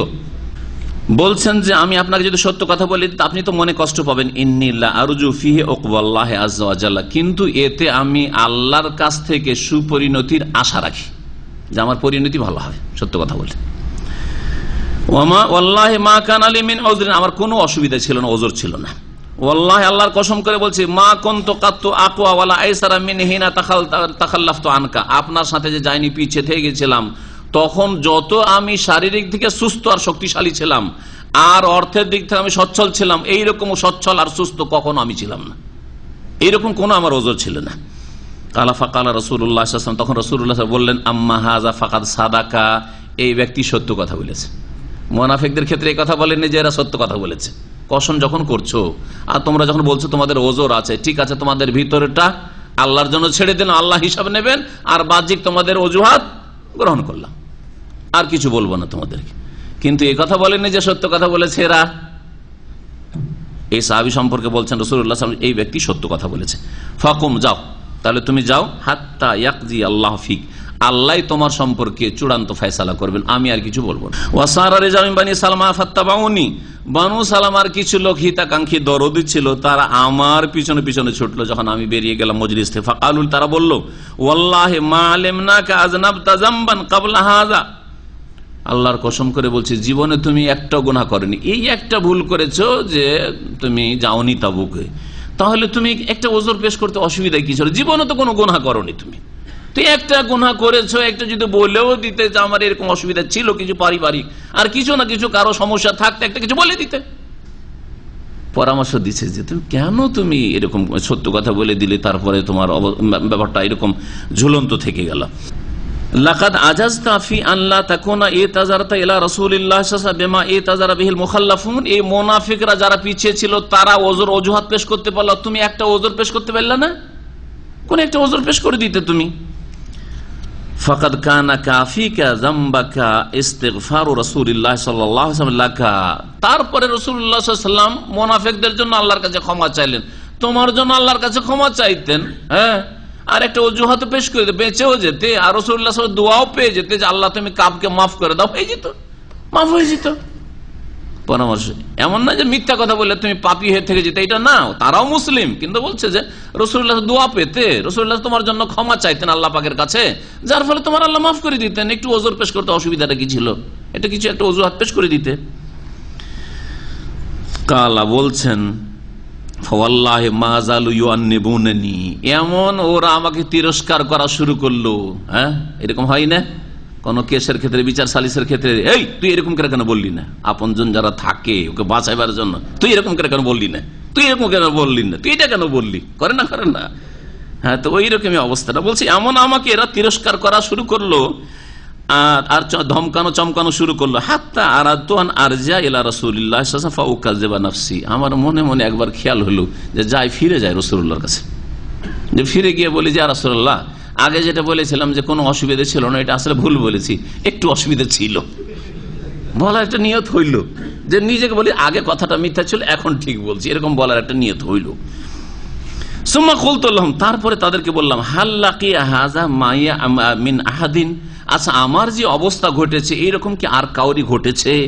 মানে যারা সত্য কথা বলেছে আর যার ফলে তাদের মুনাফিকদের মতো ছেড়ে দেওয়া হয়নি, উপেক্ষা করা হয়নি, তাদের জন্য রাসূল ক্ষমা চাননি, আল্লাহর ফয়সালার উপর তাদের বিষয়টিকে হ্যাঙ্গিং রাখা হয়েছে, এইরকম আর কোন ব্যক্তি আছে? তখন তারা বলল, নাম, হ্যাঁ, লাকিয়াহু মাকা রাজুল, আর দুইজন আছে, তোমার কেস আর ওই দুইজনের কেস একই কেস, ওরাও সত্য কথা বলেছে, ওদেরকে রাসূলুল্লাহ বলেছেন যাও আল্লাহ ফয়সালা করো, আমি কিছু বলবো না তোমাদেরকে। তিনি মনে মনে চিন্তা করেন আমার তো সঙ্গী আছে, অসুবিধা কি? হ্যাঁ হ্যাঁ, মিলেমিশি করি কাজ, হারি জিতি না লাজ আছে আরো দুজন, যা হয় সবার হবে, ওদের যা হবে আমারও তাই হবে, হবে হবে, যদি মৃত্যুদণ্ড হয় তো হবে, ওদের হবে আমারও হবে, যা হবে হবে, প্রস্তুত। কাল আমি ইসলাম আকুল, তোমার মতো করে ওরাও সত্য কথা বলেছে। ওয়াকিল আলহম, আর তাদেরকেও নবী সাল্লাল্লাহু আলাইহি ওয়াসাল্লাম বলেছেন ওই রকম ইসলাম আকিল, তোমাকে যেমন বলেছেন যে আল্লাহ তোমাদের ফয়সালা করে যাও। কাল আকুল তুমান হুমা, ওরা দুইজনকে, কালু ওই সাহাবীরা বনু সালমান বলেন, মুরারা ইবনে রাবি আল আমরি, আমর গোত্রের, আর হেলাল বিন উমাইয়া আল ওয়াকিফি, এই দুজন, মুরারা বিন রবি আর হেলাল বিন উমাইয়া আর কাব বিন মালিক, এই তিনজনের ঘটনা। এই জন্য আল্লাহ পাক সূরা তওবাতে ওয়া আলা সালাসাতিল্লাযিনা খুল্লিফু, ওই তিনজন লোক যাদের বিষয়টিকে স্থগিত রাখা হয়েছিল আল্লাহ পাকের চূড়ান্ত ফয়সালার উপর, তাদের তওবাটিকে তিনজনের কথা উল্লেখ করেছেন আল্লাহ পাক, এই তিনজন।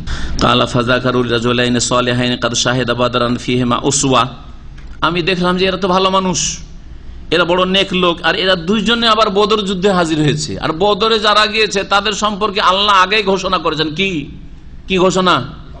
বদরে 313 জন সম্পর্কে আল্লাহ পাকের ঘোষণা ছিল, এ মালু মাসে তুম কাদ গাফারতু লাকুম, এরপরে বদর উপরে যা করবে তাই করো, তোমাদেরকে আমি মাফ করে দিলাম। তার মানে আল্লাহ জানেন যে বদরে যারা হাজির হয়েছে এরা আর কোনোদিন মুরতাদ হবে না, এরা কোনোদিন জাহান্নামে যাবে না, আল্লাহ জানেন তাহলে তাদের অবস্থা, তাই না? তো এরা এই ভুল করেছে, বদরেও হাজির হয়েছে, এদের তওবা নিশ্চিত কবুল হবে, কারণ এরা বদরি সাহাবী, আর আমিও তাদের একজন, তাদের সাথে আছি, যদিও বদরে হাজির হতে পারিনি। কালা ফামাজাইতো, আমার আদর্শ আছে আরো দুজন যাক, ফামাজাইতো হিনা যাকারুহুমা লি, যখন এই দুইজন কথা বলে তখন আমি বাড়ি চলে গেলাম। ওয়ানাহা রাসূল আন কালামিনা আইয়ুহা সালাস মিন বাইনে মান তাখাল্লাফা আনহু ফাজতানাবান নাস, রাসূলুল্লাহ সাল্লাল্লাহু আলাইহি ওয়াসাল্লাম আমাদের তিনজনের সাথে কথা বলা সকলকে নিষেধ করে দিলেন, কেউ এই তিনজনের সাথে কথা বলবে না। লোকেরা আমাদের থেকে এমন দূরে দূরে চলা শুরু করলো, তাদের চেহারাই পাল্টে গেল। যে লোকগুলো হাসি মুখে কথা বলতো, যে লোকগুলি বসে বসে ঘন্টা ঘন্টা গল্প করতো, মজলিসে বসতো, তারা কেউ একটা কথার উত্তর দেয় না, কথা বলা তো দূরের কথা। হাত্তা তানাক্কারাত লি ফি নাফসিল আরদ, এমন কি পৃথিবী যেন আমার জন্য বদলে গেছে, এখানে বদলে গেছে, মনে হয় না যে আমি ওই মদিনে আছি যে মদিনায় ছিলাম কালকে।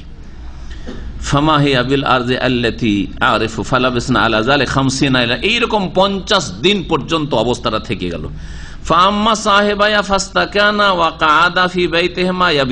ওই দুইজন একটু বার্ধক্যে পৌঁছা লোক ছিলেন, একটু বয়স্ক লোক, 40 পার হয়ে গেছে ওদের বয়স।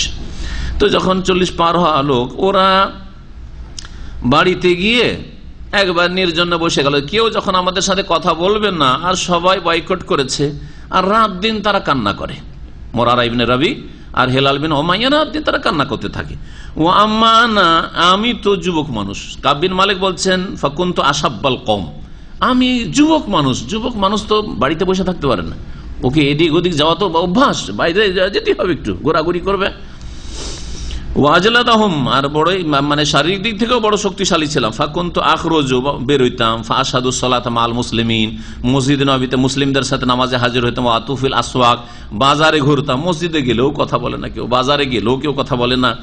ওয়ালা ইউকাল্লিমুনি আহাদ, কেউ আমার সাথে কথা বলে না। ওয়াতি রাসূলুল্লাহ সাল্লাল্লাহু আলাইহি ওয়াসাল্লামের কাছে আসতাম, নবীর সামনেও আসতেন। ফাওয়াসাল্লামু আলাইহি, তাকে সালাম বলতাম। ওয়া হাফিল মাজলিসি বাদা সালাতে, নামাজের পরে মজলিসে বসে আছেন, মেহরাবে বসে আছেন। ফাকুল, আমি বলতাম ফি নাফসি হাল হাররাকা শাফাতাহি, সালাম দেওয়ার পরে মুখটার দিকে চেয়ে থাকতাম যে ঠোঁটটা নড়াইলেন কিনা। জোরে তো সালামের উত্তর দিতেন না, কিন্তু মনে মনে একটু জিভাটাও নড়াইলেন কিনা, ঠোঁটটা নড়লো কিনা, এটা দেখার জন্য শুধু এইরকম করে তাকিয়ে থাকতাম। হাল হাররাকা শাফাতাহি বিরাদ্দিস সালাম আমলা, সালামের জবাবে তিনি তার দুইটি ঠোঁট নড়ালেন কি নড়ালেন না। সুম্মা উসাল্লি কারিবা মিনহু, আর তারপরে তার পাশে দাঁড়িয়ে সুন্নত পড়তাম, পাশে নামাজ পড়ার চেষ্টা করতাম। ও ওসারিকুহু, এবং তার নজর দিয়ে একটু করে তাকাইতাম, নামাজ পড়তাম তাকাইতাম, দেখি নবী সাল্লাল্লাহু আলাইহি ওয়াসাল্লাম কি করছেন, নবী সাল্লাল্লাহু আলাইহি ওয়াসাল্লাম কি করছেন, আমার দিকে একটু তাকাচ্ছেন কি তাকাচ্ছেন না। সুবহানাল্লাহ। যখন আমি নামাজ পড়তাম, আমি যখন নামাজে থাকতাম, তখন আমার দিকে নবী সাল্লাল্লাহু আলাইহি ওয়াসাল্লাম তাকাইতেন, তখন দেখতেন আমার দিকে। নাজারা ইলাইয়া ওয়াইজা ইলতাফাততু নাহওয়াহু, আর যখন নবী সাল্লাল্লাহু আলাইহি ওয়াসাল্লাম দিকে আমি তাকাইতাম, নবী সাল্লাল্লাহু আলাইহি ওয়াসাল্লাম দিকে একটু তাকাই, তখন মুখটা ফিরিয়ে নিত, চোখে চোখ মেলাতেন রাসূলুল্লাহ সাল্লাল্লাহু আলাইহি ওয়াসাল্লাম, এইরকম একেবারে আর আননি, মুখ ফিরিয়ে নিতেন। হাত্তা ইযা তাআলা যালিকা আলাইয়া মিন জাফওয়াতিল মুসলিমিন, মুসলিমরা আমার সাথে যখন এই রকমের আচরণ, শক্ত আচরণ, কেউ আমার সাথে চলাফেরা করছে না, কথা বলছে না, আর দীর্ঘ সময় হয়ে গেল, মাসাইতু হাত্তা তাসাওয়ারতু জিদার হায়াতি আবি কাতাদা, আবু কাতাদার দেওয়ালের উপর আমি চললাম। ওয়াহুয়া ইবনু আম্মি, সে আমার চাচাতো ভাই ছিল। ওয়াহাব্বুন নাস ইলাইয়া, খুব প্রিয়জন ছিল। আবু কাতাদা ওর চাচাতো ভাই আর খুব প্রিয় বন্ধু। বলছে ফাসাল্লামতু আলাইহি, ওর দেওয়ালের উপরে চড়ে আমি সালাম আলাইকুম। বলছে ফাওয়াল্লাহি মা রাদ্দা আলাইহিস সালাম, চাচাতো ভাই, ঘনিষ্ঠ বন্ধু, তাও সালামের জবাব দিল না, সালামের জবাব দিল না। ফাকুলতু, কেমন নবী সাল্লাল্লাহু আলাইহি ওয়াসাল্লাম আনুগত্য, কেউ কথা বলবে না, নবী বারণ করেছেন। নবীর আনুগত্য করা ফরজ, হ্যাঁ, নবীর কথা মানা ফরজ। হ্যাঁ, আমার বন্ধুত্ব দূরে থাক, আমার আত্মীয়তা দূরে থাক, আমার নবী মুহাম্মদ সাল্লাল্লাহু আলাইহি ওয়াসাল্লাম নিষেধ করেছেন এর সাথে কথা বলতে। এই ছিল সাহাবায়ে কেরামদের আদর্শ, এই ছিল তাদের ঈমান এবং আমল।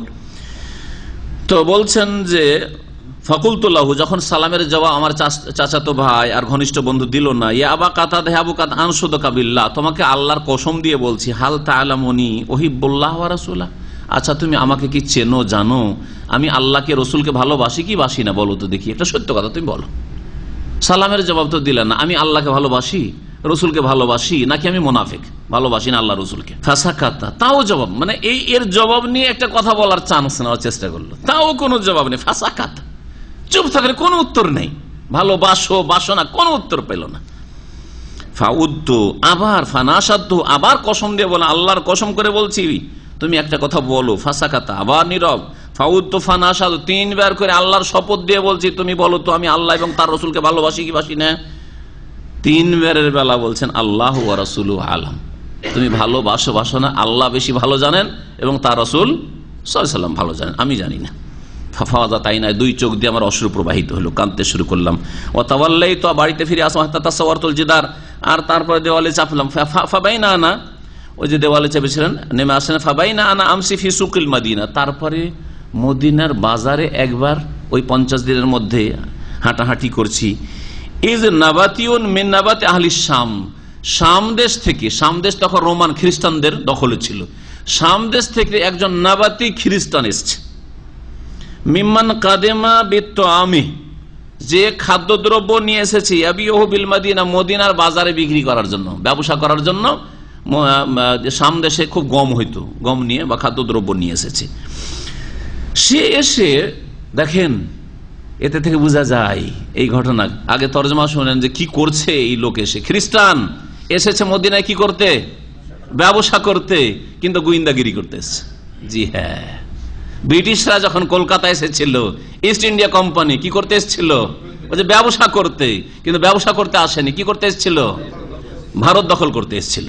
হ্যাঁ, মুসলিমদের ধন সম্পদ লুটে নেওয়ার জন্য এসেছিল, কারণ মুসলিমরা তখন শাসক ছিল। জি, তো এটা হচ্ছে কাফেরদের চরিত্র। জি, ভালো করে কাফেরদেরকে চিনে রাখেন। তো বলছেন দেখেন, এখানেও ছাড়ছে না 1400 বছর আগে এই সাহাবীকে। এই খ্রিস্টান এসে মদিনায় খাদ্যদ্রব্য বিক্রি করতে, ব্যবসা করতে এসে এসে বলছে মাইয়াদুল্লাহ আলা কাব বিন মালিক, কে আমাকে দেখিয়ে দিবে কাব বিন মালিক কোনটা, কাব বিন মালিক কোথায় আছে, কে বলতে পারো। ফাতাফিকান নাসু ইয়াশিরুন আল্লাহ, তখন লোকেরা ইশারা করে বলে যে এইটা হচ্ছে কাব বিন মালিক।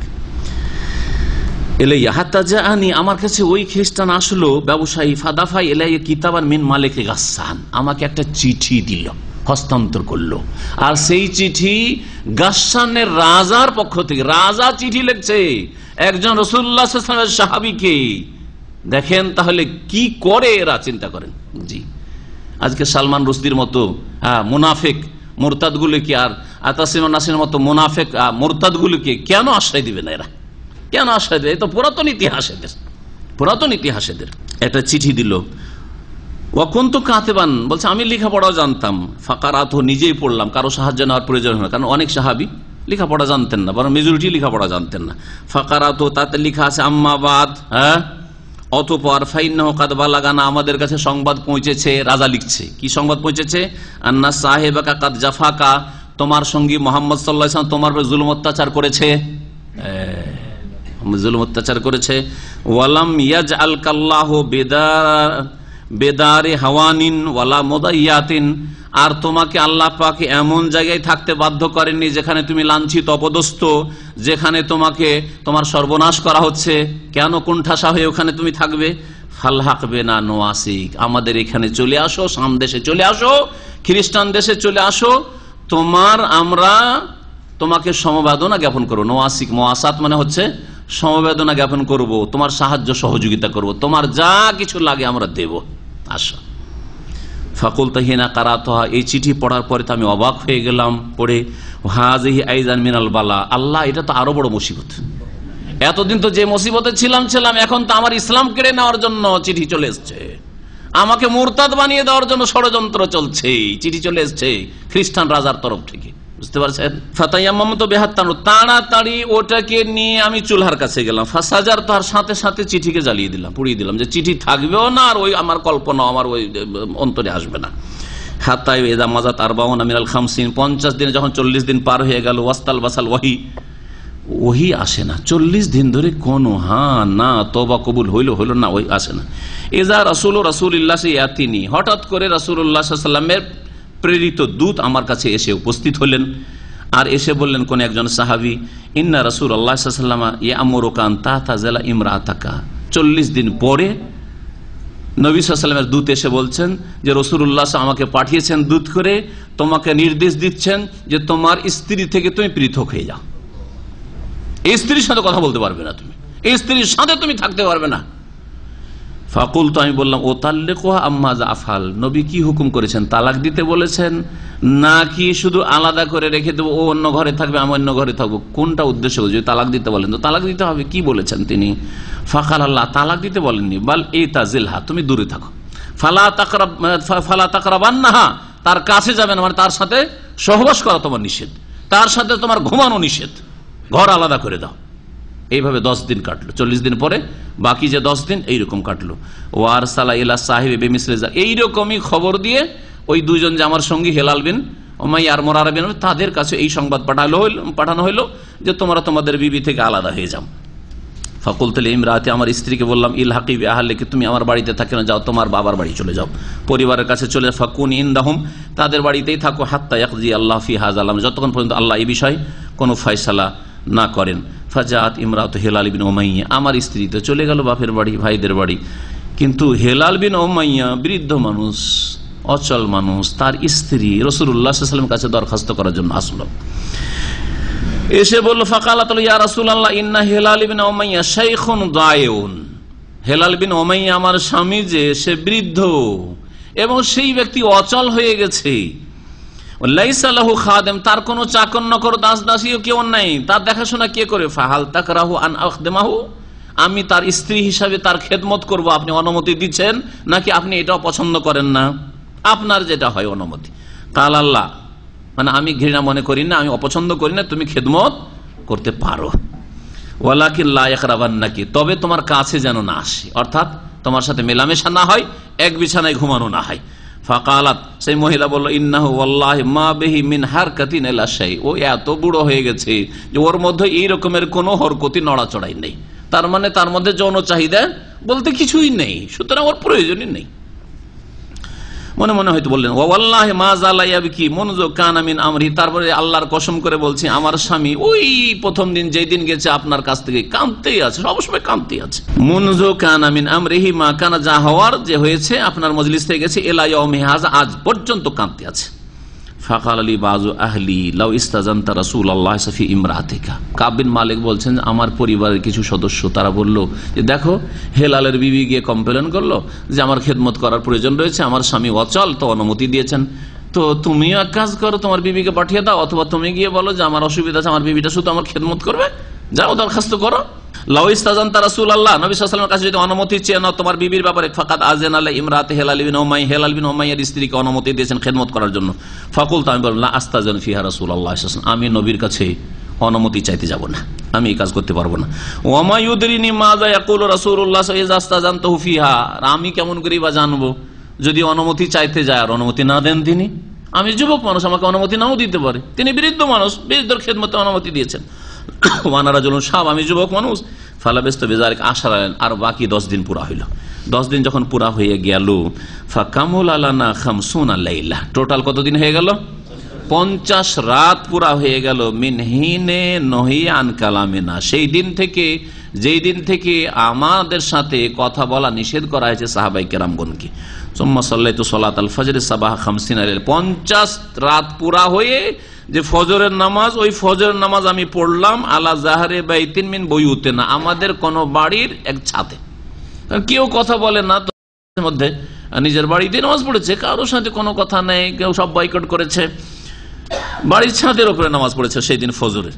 সুম্মা বলছেন সুম্মা সাল্লাতু সালাতাল ফজর সাবাহ 50 লাইলা আলা জাহরি বাইতিন মিন বুয়ুতিনা ফাবাইনা আনা জালিসুন আলাল হালিল আল্লাতী যাকারাল্লাহু তাআলা মিন্না, নামাজটা পড়ে ফজর আমি ওই অবস্থায় বসে আছি, এমন অবস্থায় বসে আছি যে অবস্থার কথা আল্লাহ কোরআনে কারীম উল্লেখ করেছেন। কোরআনে কারীমে কি উল্লেখ করেছেন? ফাযাকাত আলাইহিমুল আরদু বিমা রাহাবাত ওয়া যাকাত আলাইহিম আনফুসুহুম, পৃথিবী প্রশস্ত হওয়া সত্ত্বেও তাদের জন্য কি হয়ে গেছিল? সংকুচিত হয়ে গেছিল, সংকীর্ণ হয়ে গেছিল। ওয়া যাকাত আলাইহিম আনফুসুহুম, আর তাদের জীবন যাপন করাও কঠিন হয়ে পড়েছিল, কেউ কথা বলে না, জীবন যাপন অচল হয়ে গেছিল, আর মনে হয় বাঁচবো না, এইরকম অবস্থা হয়েছিল। আল্লাহ পাক যে কথা উল্লেখ করেছেন কোরআন কারীমে, ওই রকম আমাদের পরিস্থিতি হয়ে গেছিল এই 50 দিনে।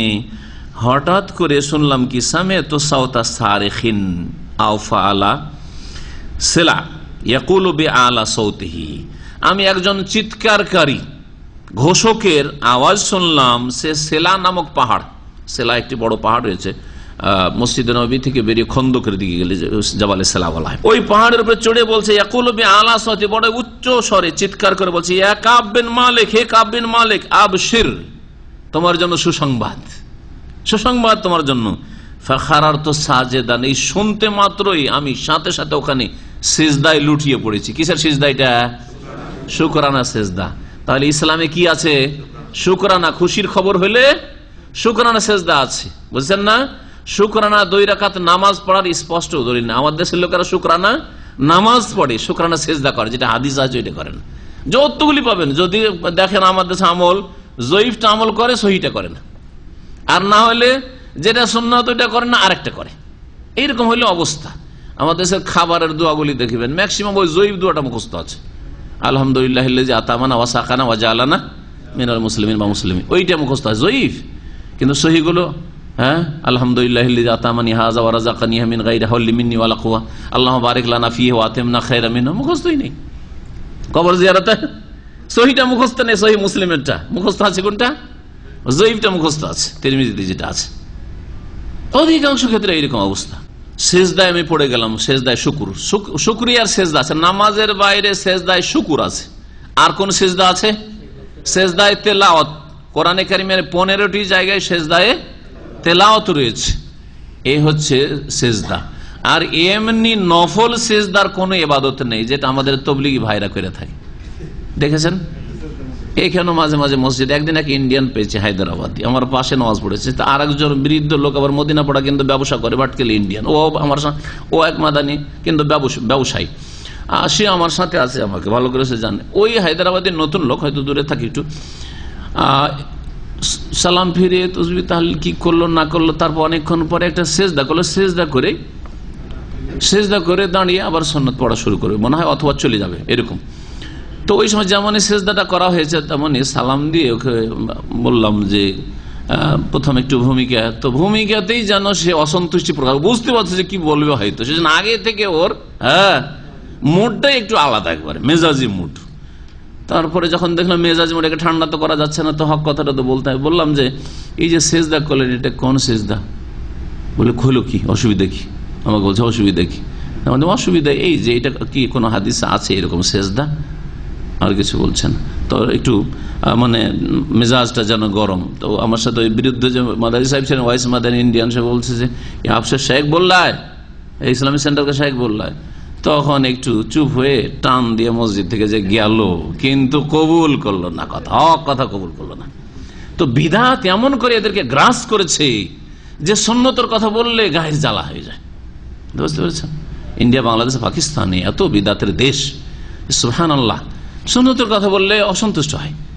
বিদআতের কথা বললে খুশি হয়, কিচ্ছা কাহিনী বললে খুশি হয়, তাওহীদ আর সুন্নতের কথা বললে, নবীর আদর্শের কথা বললে নারাজ হয়। ওয়ারাফতু আন্নাহু কাদ জা ফারাজ, যেমনই এই সুসংবাদ বলেছে আর সেজদা শুকর করলাম, আমি বুঝতে পারলাম যে আমার মুসিবত হালকা হয়ে গেছে, আমার বালা মুসিবত দূর হয়েছে। ফাযানা রাসূলুল্লাহ সাল্লাল্লাহু আলাইহি ওয়াসাল্লাম আন-নাস বিতাওবাতিল্লাহি আযজা ওয়া জাল্লা আলাইনা, রাসূলুল্লাহ সাল্লাল্লাহু আলাইহি ওয়াসাল্লাম লোকজনের সামনে ঘোষণা করলেন যে আল্লাহ পাক তওবা কবুল করেছেন আমাদের। হিনা সাল্লা সালাতুল ফজর, সালাতুল ফজর পড়ার পরে, ফজর নামাজ পড়ে সালাম ফিরে নবী সাল্লাল্লাহু জানিয়ে দিলেন যে দেখো আজকে রাত্রে আয়াত নাযিল হয়েছে কোরআনে কারিমে, আর এই তিনজন সাহাবীর তওবা আল্লাহ পাক কবুল করেছেন।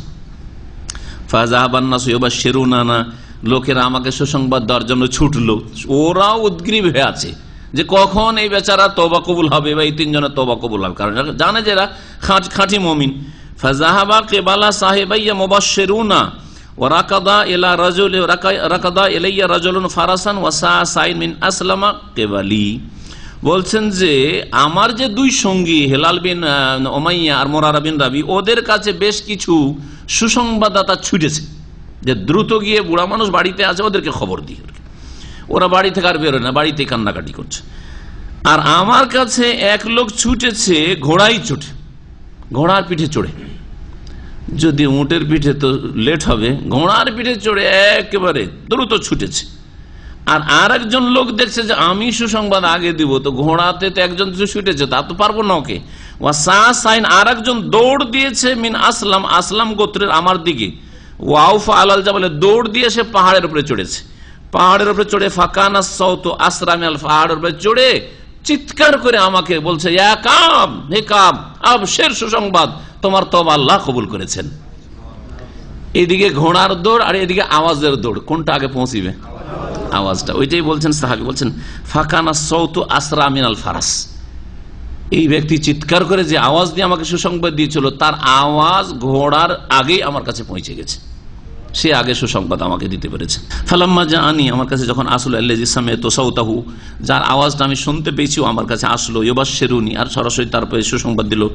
নাযাতু লাহু সাওবাইয়া, তখন আমার দুটো কাপড় খুলে দিয়ে দিলাম ওকে। ফাকাসাউতুহুমা ইয়াহু, তাকে পরিয়ে দিলাম, দুটো কাপড় খুলে দিয়ে দিলেন, তো আর গায়ে কাপড় লাগবে না। বলছে আমার কাছে দুটোর বেশি কাপড় ছিল না, ভিতরে গেলাম আর কারো কাছে ধার নিলাম, দুটো কাপড় ধার নিয়ে কাপড় বদলালাম, আর যা আমার কাছে সম্বলি দুটো কাপড় আছে দুটোই দিয়ে দিই। আর আমাদের হাজার হাজার টাকা রিয়াল থাকতে অল্প যদি বলা হয় যে আপনার 2000 রিয়াল বেতন, দিনের কাজে দাওয়াতের কাজে 50টা রিয়াল 100টা রিয়াল, অনেক বেশি, মাসে 10 রিয়াল, অসুবিধা না, 10 রিয়াল মাস, ঠিক না? জি হ্যাঁ, খবর থেকে দাম্মাম আসতে 3 রিয়াল লাগে, ও 3 6 রিয়াল, অনেক হয়ে গেল। শুক্রবার এসে দিন শিখবে, মাত্র 3 6টা রিয়াল খরচ হবে, তো অনেক এটা। আর যদি ট্যাক্সি ভাড়া লাগে, যদি এর চাইতে বেশি 10 10 20 বা 15 15 30, তো তার অনেক বড় বিপদ হয়ে গেল। তাহলে এত খরচ করে কিছু শিখা যায় না? না, যা জানছি যথেষ্ট, যা ইসলাম জানছি যথেষ্ট। বলছেন যে যখন আমাকে সুসংবাদ দিতে আসলো সরাসরি, ফাকাসাউতুহুমা ইয়াহু বিবুশরাহু, যেহেতু সে সুসংবাদ আমাকে দিয়েছে, তার উপর খুশি হয়ে আমি তাকে আমার দুটো পরনের কাপড় পরিয়ে দেবো। ওয়াল্লাহি, আল্লাহর কসম করে বলছে, মা আমলিকু গায়রাহুমা ইয়াওমা, সেই দিন আমার দুটো কাপড়ের বেশি আর কোনো কাপড় ছিল না। ওকে কি বলা হচ্ছে? একটু আগে বললাম যে সেই সাহাবী সবচেয়ে সচ্ছল সাহাবী। নবী সাল্লাল্লাহু আলাইহি ওয়াসাল্লাম জামানে যেই ব্যক্তি সচ্ছল, তার কাছে দুটো কাপড় আছে, ভালো দুটো কাপড় আছে, এ হচ্ছে সচ্ছল ব্যক্তি, একজন সচ্ছল গণ্য করা হচ্ছে তাকে। আজকাল কত কাপড় আছে, নিজের কথা নিজে বলতে পারবেন না, যে কয়টা আপনার জুব্বা থাকলে জুব্বা, কয়টা প্যান্ট আছে, কয়টা গেঞ্জি আছে, কয়টা শার্ট আছে, নিজে বলতে পারবেন না। আর আপনার স্ত্রী শাড়ি যদি হয় আর সালোয়ার কামিজ, তো আরো বলতে পারবে না, কারণ মহিলাদের পুরুষের 2 থেকে 3 গুণ 4 গুণ থাকে না, থাকে না? আপনার যদি 10টা থাকে, তোর 40টা, হিসাব করে দেখবেন আপনি। এক দাওয়াতে কিছু মহিলারা গেছে, তাদের গ্যাদারিং হয়েছে, আর ওখানে প্রতিযোগিতা কম্পিটিশন চলছে যে কার কাছে কতটা শাড়ি আছে। তো এক মহিলা বলছে 30, তো আর এক মহিলা বলছে আমার কাছে 40। এ দাম মামের খবর এগুলো। জি হ্যাঁ, তা আল্লাহ হিসাব নেবে না, এগুলোর হিসাব দিতে হবে অবশ্যই। ওয়াল্লাহি, আল্লাহর কসম করে বলছি, এই দুটো কাপড়ের বেশি আমার কাছে কিছু। ওয়াস্তারতু সাওবাইনে ফালাবিস, দুটো কাপড় কারো কাছে ধার করলাম পরিবারে, আর তারপরে সেই দুটো পরে নিলাম। ওয়ান্তালাকতু আতাআম্মামু রাসূলুল্লাহ, তারপরে আমি ছুটলাম, ওই দুটো আমার কাপড় দান করে দিয়ে বকশিশ দিয়ে ছুটলাম রাসূলুল্লাহ সাল্লাল্লাহু আলাইহি ওয়াসাল্লামের খেদমতে খুশি হই। ইয়াতালাক্কানিন নাসু ফৌজান, লোকেরা রাস্তায় দলে দলে আমার সাথে দেখা করছে আর সালাম মুসাফা করছে। এতদিন পর্যন্ত 50 দিন কথা বললে উত্তর দেয় না। আমি আল্লাহকে ভালোবাসি, রসুলকে ভালোবাসি কি না তাও জবাব পাই না। হ্যাঁ, কোনো জবাব নেই। আর যেমনই তওবা কবুল হয়ে গেছে তেমনি দলে দলে ফৌজান ফৌজান দলে দলে সালাম মুসাফা করার জন্য ভিড় লাগিয়ে দিয়েছে রাস্তায় আমার সাথে। ইউহান্নানি বিত্তাওবাতে, তওবার মোবারকবাদ পেশ করছে তারা আমাকে। ওয়ায়াকুলুনা লি, আর আমাকে তারা বলছে লে তাহনিকা তাওবাতাল্লাহি আলাইকা, আল্লাহর তওবা গ্রহণ করা তোমার জন্য তোমাকে মোবারকবাদ হোক বা মোবারক হোক। হাত্তা দাখালতুল মসজিদা, মসজিদে প্রবেশ করলাম। রাসূলুল্লাহ সাল্লাল্লাহু আলাইহি ওয়াসাল্লাম বসেছিলেন, তার আশেপাশে লোকেরাও বসেছিল। ফাকামা তালহা বিন ওবাইদুল্লাহ, তালহা বিন ওবাইদুল্লাহ প্রখ্যাত সাহাবী, 10 জন জান্নাতের সুসংবাদ প্রাপ্ত সাহাবীর একজন। হ্যাঁ, তিনি ইউহারবেলো হাত্তা, দৌড় দিয়ে ছুটে আসছেন। এত উচ্চমানের সাহাবী, তিনি দৌড় দিয়ে ছুটে আসছেন কাব বিন মালিকের সাথে মুসাফা করার জন্য, ওয়াহান্নানি ও মোবারকবাদ দেওয়ার জন্য। ওয়াল্লাহি মা কামা রাজুল মিনাল মুহাজিরিনা গায়রুহু, মুহাজিরিনদের মধ্য থেকে তার ছাড়া আর কেউ দাঁড়িয়ে ছুটে আসেনি আমার দিকে। ফাকানা কাবুল লা ইয়ানসা হাতালে তালহা, সুতরাং এই কাব সারা জীবন তালহার এই সদাচরণকে মনে রেখেছিলেন। মানুষের ভালো আচরণটা সারা জীবন মনে থাকে, যে মুহাজিররা কেউ আসেন, সবাই মজলিসে বসে থাকলো, কিন্তু তালহা দৌড় দিয়ে ছুটেছে। তালহা মুহাজির ছিলেন, মক্কা থেকে হিজরত করে এসেছিলেন দৌড় দিয়ে। আর কাব বিন মালিক আনসারী, মদিনার লোক, কিন্তু মদিনার লোক আর মক্কার লোক বলে এরকম থেকে যাননি, বরং তিনি ছুটে এসেছেন আমাকে মোবারকবাদ দেওয়ার জন্য। আর রাসূলুল্লাহ সাল্লাল্লাহু আলাইহি ওয়াসাল্লাম মজলিস ছেড়ে এসে আবার আমাকে মোবারকবাদ দিচ্ছেন। তাহলে তার কাছে এই আমাকে মোবারক পেশ করা তওবার কত গুরুত্ব ছিল। ওয়াল্লাহি মা কামা রাজুল, তারপরে বলছেন কালা কাব বলছেন ফালাম্মা সাল্লামতু আলা রাসূলিল্লাহ, রাসূলুল্লাহ সাল্লাল্লাহু আলাইহি ওয়াসাল্লামকে সালাম করলাম আমি। কালা ওয়া হুয়া ইয়াবরুকু ওয়াজহু মিনাস সুরুর, খুশিতে রাসূলুল্লাহ সাল্লাল্লাহু আলাইহি ওয়াসাল্লামের চেহারা মোবারক চমকিছে। যেই নবী সাল্লাল্লাহু আলাইহি ওয়াসাল্লাম সাহাবীর সাথে কথা বলছিলেন না ওই সময়, তওবা যখন কবুল হয়নি, কারণ নাফরমান, আল্লাহর ফরজ ছেড়েছে। আর যেই দিন আল্লাহ তওবা কবুল করেছেন, আমার সাথে কোনো তোমার মনোমালিন্যতা নেই, আছে কি? জি, আবশির বিখাইরি ইয়াউমিন, আর বললেন রাসূলুল্লাহ আবশির বিখাইরি ইয়াউমিন মাররা আলাইকা মুয ওয়ালাদাতকা উম্মুকা, হে কাব তুমি সবচাইতে উত্তম দিনের সুসংবাদ নিয়ে নাও, যা তোমার মায়ের পেট থেকে ভূমিষ্ঠ হওয়ার পরে তোমার সামনে এসেছে। তোমার মায়ের পেট থেকে যেই দিন ভূমিষ্ঠ হয়েছে সেই দিন থেকে শুরু করে আজ পর্যন্ত আজকের চাইতে ভালো দিন আর কোনোদিন দেখো নাই তুমি। এই দিনের তোমাকে কি করছি? সুসংবাদ দিচ্ছি বা মোবারকবাদ পেশ করছি। ফাকুলতু, আমি বললাম আমিন ইনদিকা ইয়া রাসূলুল্লাহ, আমিন ইনদিল্লাহ। সাহাবায়ে কেরামরা কত আগ্রহী যে আমার তওবা যেটা কবুল হলো এটা রসুলের ফয়সালা না আল্লাহর ফয়সালা, জানতে চায়। বলছি ইয়া রাসূলুল্লাহ, এই মোবারকবাদ বা এই যে তওবার ঘোষণা এটা আপনার তরফ থেকে নাকি আল্লাহর তরফ থেকে? কাল আল্লাহ বাল মিন ইনদিল্লাহি আযজা ওয়া জাল্লা, মহান আল্লাহর তরফ থেকে তওবা কবুলের ঘোষণা করা হয়েছে। ওয়া কানা রাসূলুল্লাহ সাল্লাল্লাহু আলাইহি ওয়াসাল্লাম ইযা সুররা ইস্তানারা ওয়াজহু, রাসূলুল্লাহ যখন আনন্দিত হইতেন, খুশি হইতেন, তখন তার চেহারা মোবারক কি হয়ে যেত? নূরের মতো আলোকিত হয়ে যেত।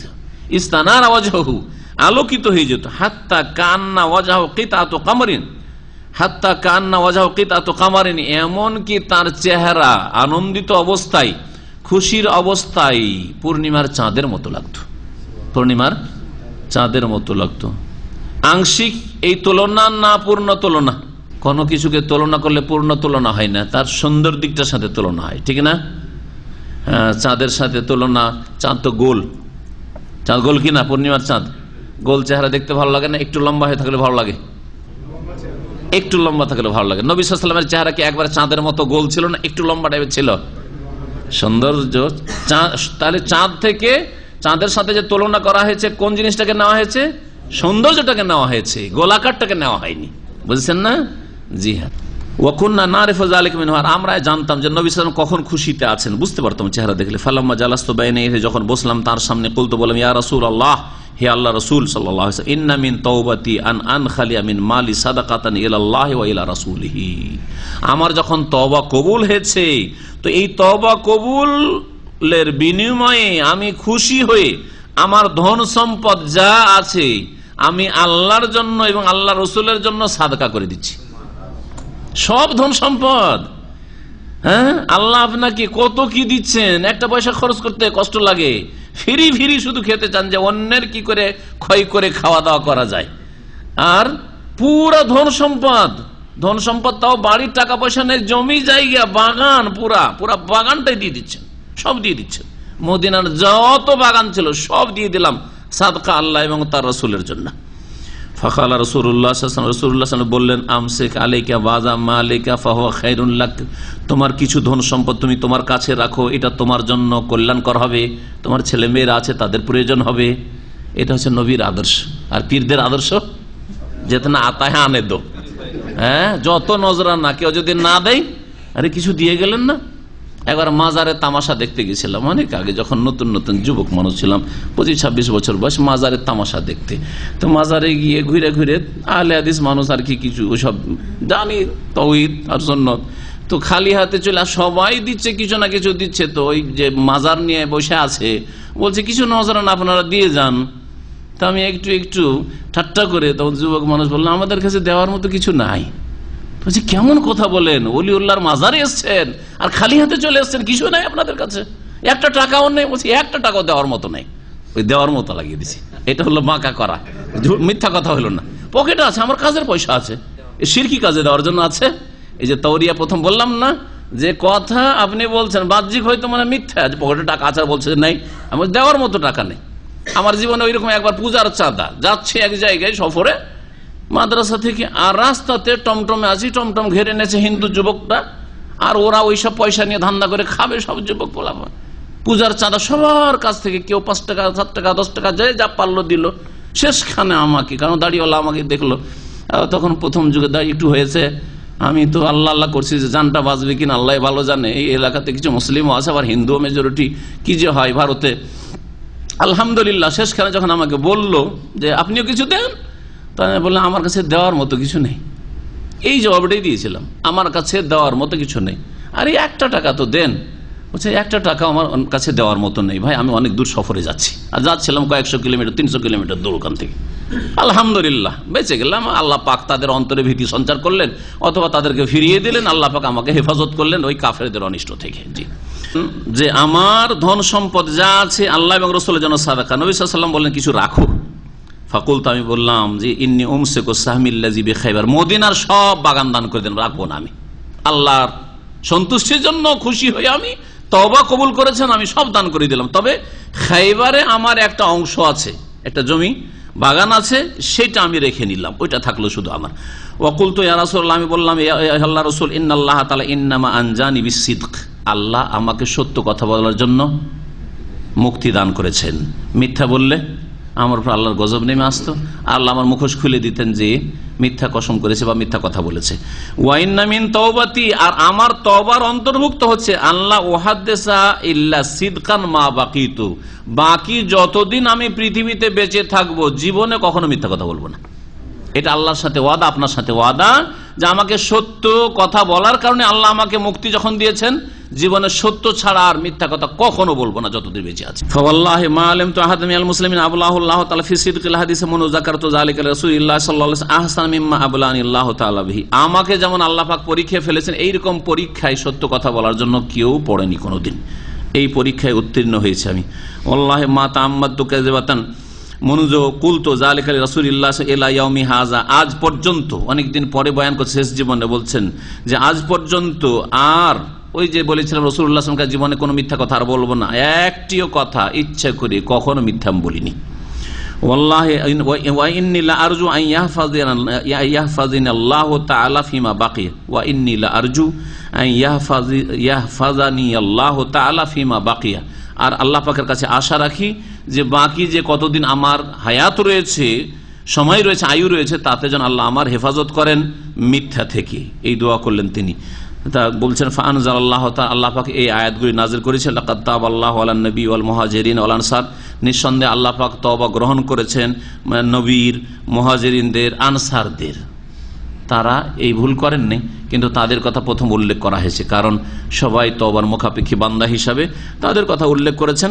তারপরে তখন এই 3 জনের কথা উল্লেখ করেছেন, আল্লাযীনা তাবাউ ফি সাআতিল উসরা, যারা সংকটের মুহূর্তে তাবুকের যুদ্ধে অনুসরণ করেছিল রাসূলুল্লাহ সাল্লাল্লাহু আলাইহি ওয়াসাল্লামের তারপরে ইন্নাহু বিহিম রাউফুর রহিম, তারপরের আয়াত রয়েছে ওয়া আলা সালাসাতিল্লাযিনা খুল্লিফু, আর ওই তিনজনেরও তওবা আল্লাহ কবুল করেছেন। যেই তিনজনের বিষয়টিকে স্থগিত রাখা হয়েছিল বা তারা পিছনে থেকে গিয়েছিল, পিছনে তাদেরকে রেখে দেওয়া হয়েছিল শাব্দিক অর্থ, হাত্তা ইযা যাকাত আলাইহিমুল আরদু বিমা রাহাবাত, পৃথিবী প্রশস্ত হওয়া সত্ত্বেও তাদের জন্য সংকীর্ণ হয়ে পড়েছিল। এই করে আয়াতগুলি তাফসির হয়ে গেছে। সূরা তওবার আয়াত নম্বর 117 থেকে 19 পর্যন্ত আয়াতগুলি রয়েছে। শেষ আয়াতটি রয়েছে আইয়ুহাল্লাযীনা আমানুত্তাকুল্লাহ ওয়া কুনু মাস সাদিকিন, হে মুমিন সকল তোমরা আল্লাহকে ভয় করো এবং সত্যবাদীদের সাথে হয়ে যাও।